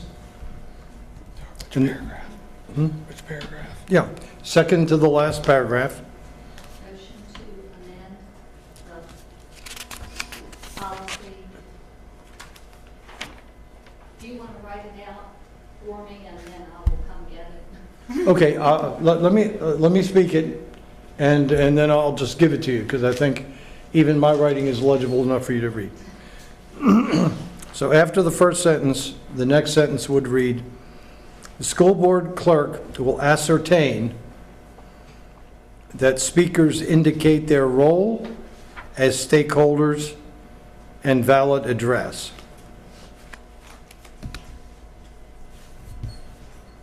The requirement being here that those people who sign in have an obligation to indicate what their role is in being here, what stakeholder role, and their address, their valid address.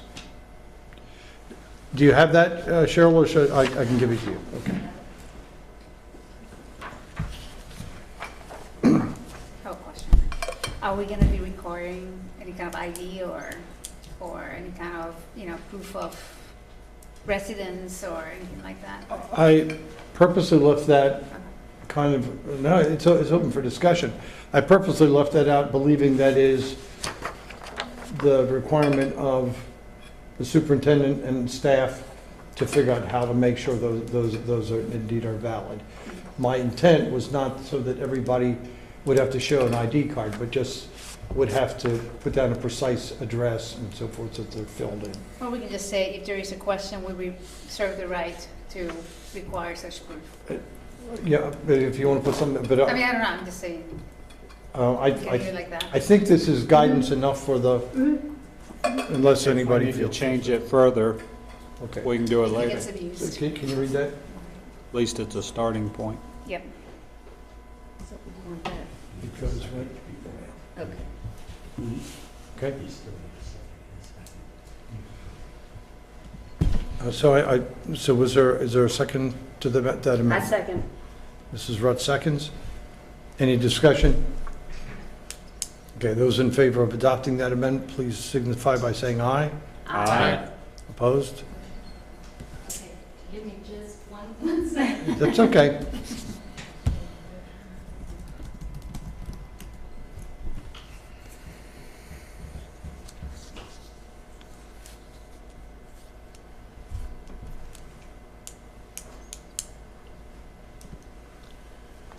Can you make that nomination about, where do you know their names? She's doing it. Get it from somebody. She's doing it. I don't know. Do you know? She is. Okay. So you and I are the only ones in the computer. Hmm? You and I are the only ones with the Okay, can I do this one? I said I was gonna be more like you. So I told them all, I'm like, I'm gonna be more like Tom Street.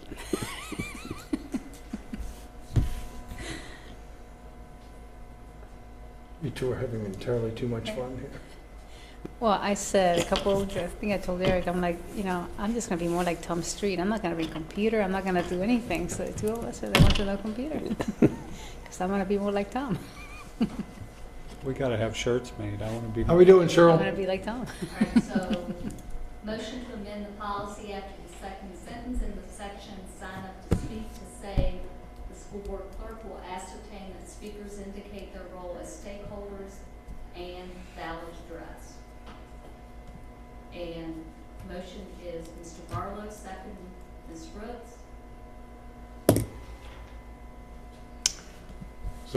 So we haven't voted, right? Okay. So those in favor, please signify by saying aye. Aye. Opposed? None opposed, it passes unanimously.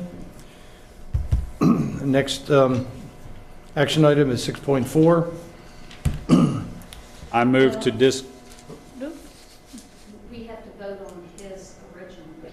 Oh, we just did the amendments, didn't we? Oh, that's right. Thank you, very, very, very good, thanks. We're going to go back to 6.3. And with the two amendments that have been made, we now can go back to the original motion to accept draft number 2 as they have been amended, as it has been amended. Is there any further discussion on draft 2 as it has been amended? All right. Those in favor of accept, Do I have to second the official one or no? She seconded, I think. actually, you're never right, mind. it already has been done, so all we have to do is Okay. call the question, thank you. Okay. So now we call the question. So those in favor of accepting draft 2 as it has been amended, please signify by saying aye. Aye. Those opposed, no. Passes unanimously. Thank you for that.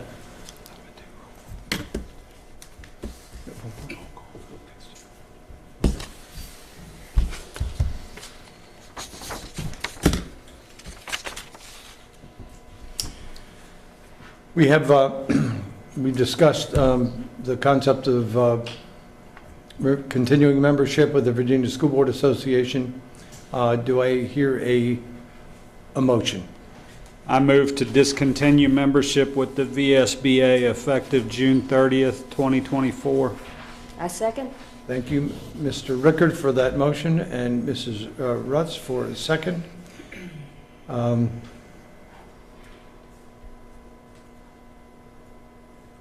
And we'll do roll call vote for this, this motion. We have the motion second. Is there any further discussion?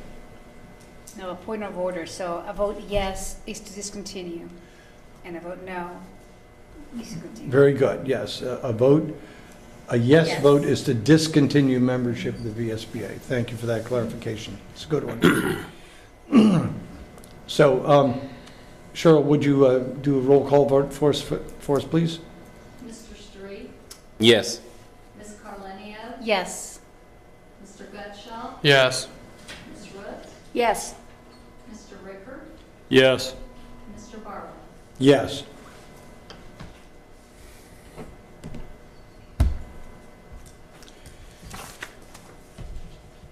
Agenda item 6.5.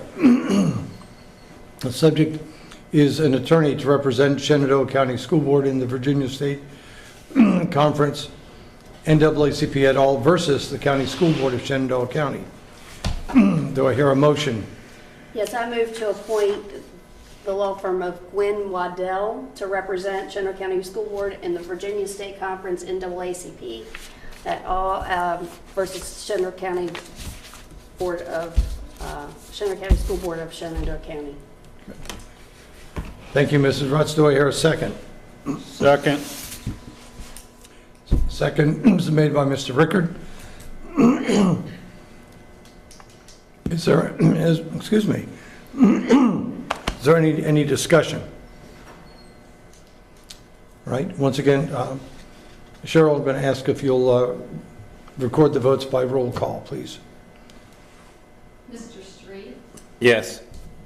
Ms. Carlenio? I'm going to abstain, please. I'm sorry. Abstain. Thank you. Mr. Gutschall? Yes. Ms. Roots? Yes. Mr. Ricker? Yes. And Mr. Barlow? Yes. So let the record indicate that there was a 5-vote affirmative in the affirmative and 1 abstention.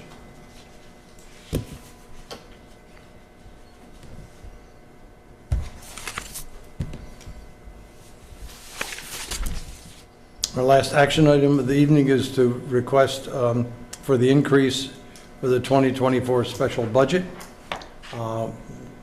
This is one of those that came to us very late, but something, well, everyone, so is there a motion that we approve the request to increase this 2024 special budget in the amount of $134,000? And I move to approve the request to increase the fiscal year 2024 special budget in the amount of $134,825.65. I second.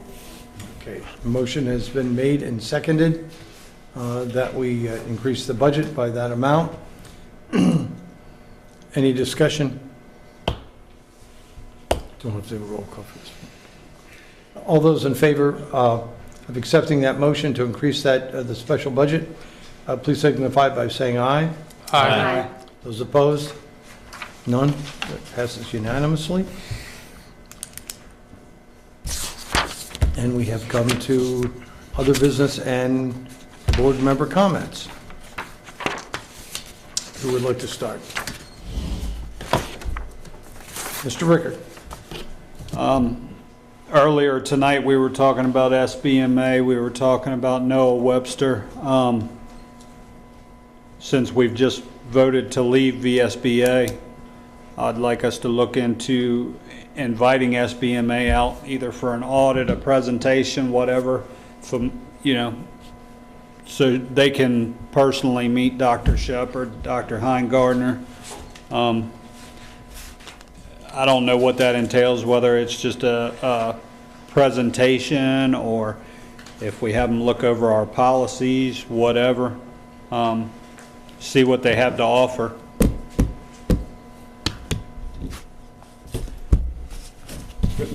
We'll take that on. So we'll discuss it with Dr. Shepard and with the SBMA leadership, of which I'm a representative. And I think that's, never mind. Thank you, appreciate it. Thank you. Okay. Other school board member comments? Yeah, just real quick, each of us got one of these handy dandy little cards here, and I appreciate whoever sent them that didn't sign them.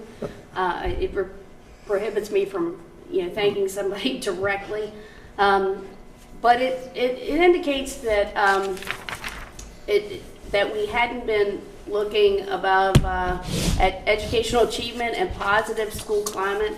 Whomever you are, I hope you got to look at the slides this evening. Now, while we aren't personally responsible for that, we do have someone at the helm that is working very hard to improve a student achievement. And if you or anybody that does a little research, you can go back to 2020, 21 and look at those SOL rankings to see that there's a great deal of improvement.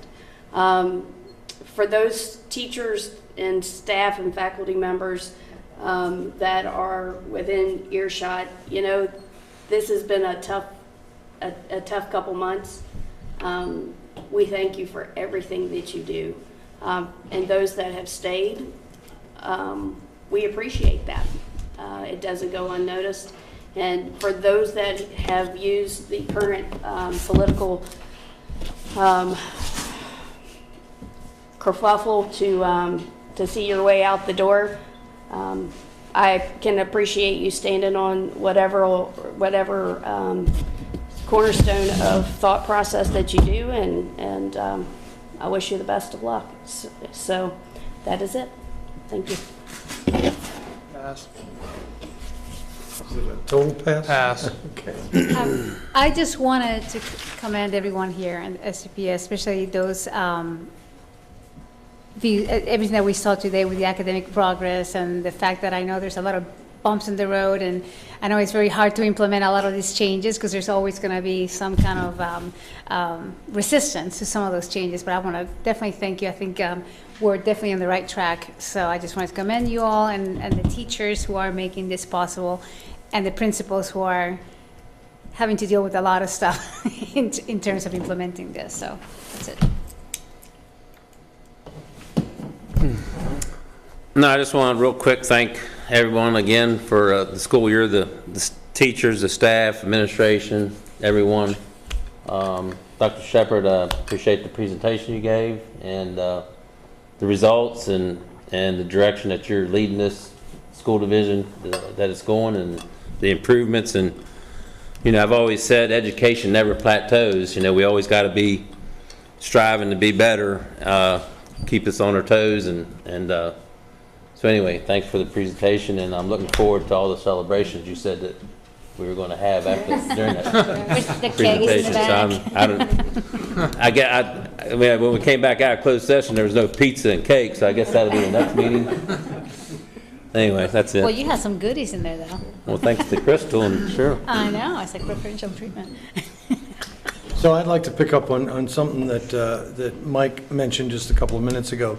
The fact that we have decided to move away from VSBA is a set of requirements that falls on the school board and is not something we can just say, well, let the staff kind of figure that one out. And so whether it's another organization like SBMA, whether it's finding out some of the lawyers who are involved in this business now, and there are some doing it, or whether it's getting together with some of our divisions, it's the burden is on us, on the board, to find a kind of congruity. And it could be a combination of those. And so I hope each of us is thinking how we can make that work to our advantage. Second thing I want to say is that just remember the eval process and your requirements to get stuff to Kyle so we can get this done properly and on time. And we had a lot of stuff to do tonight. I got news for you. We have a lot of stuff on the docket on July 11th. So read ahead because there's a lot of stuff there. And then I do have a final, and that is all the FOIA stuff that's going around and all the sensitivities of things that are going on. Please, please, please, please. I'm talking to myself. I'm talking to you. Try to avoid the sending to 6 members and responding to 6 members, because it's going to be, people are going to be looking at that and looking for it. And we do not, I don't think, want to be inadvertently having meetings that we have to, we didn't really mean that to be a meeting. So please, please try to maintain discipline on your emails, and nothing wrong with calling people, nothing wrong with calling somebody or texting one another or emailing one another. But when it gets to be 3, we're in dangerous territory. So please pay attention to that. And with that mundane exhortation, end it. Do I have a motion to adjourn? Move to adjourn. Second? Second? All those in favor of adjournment, please say aye. Aye. We are adjourned. 10:49. 10:49. 10:49. 10:49.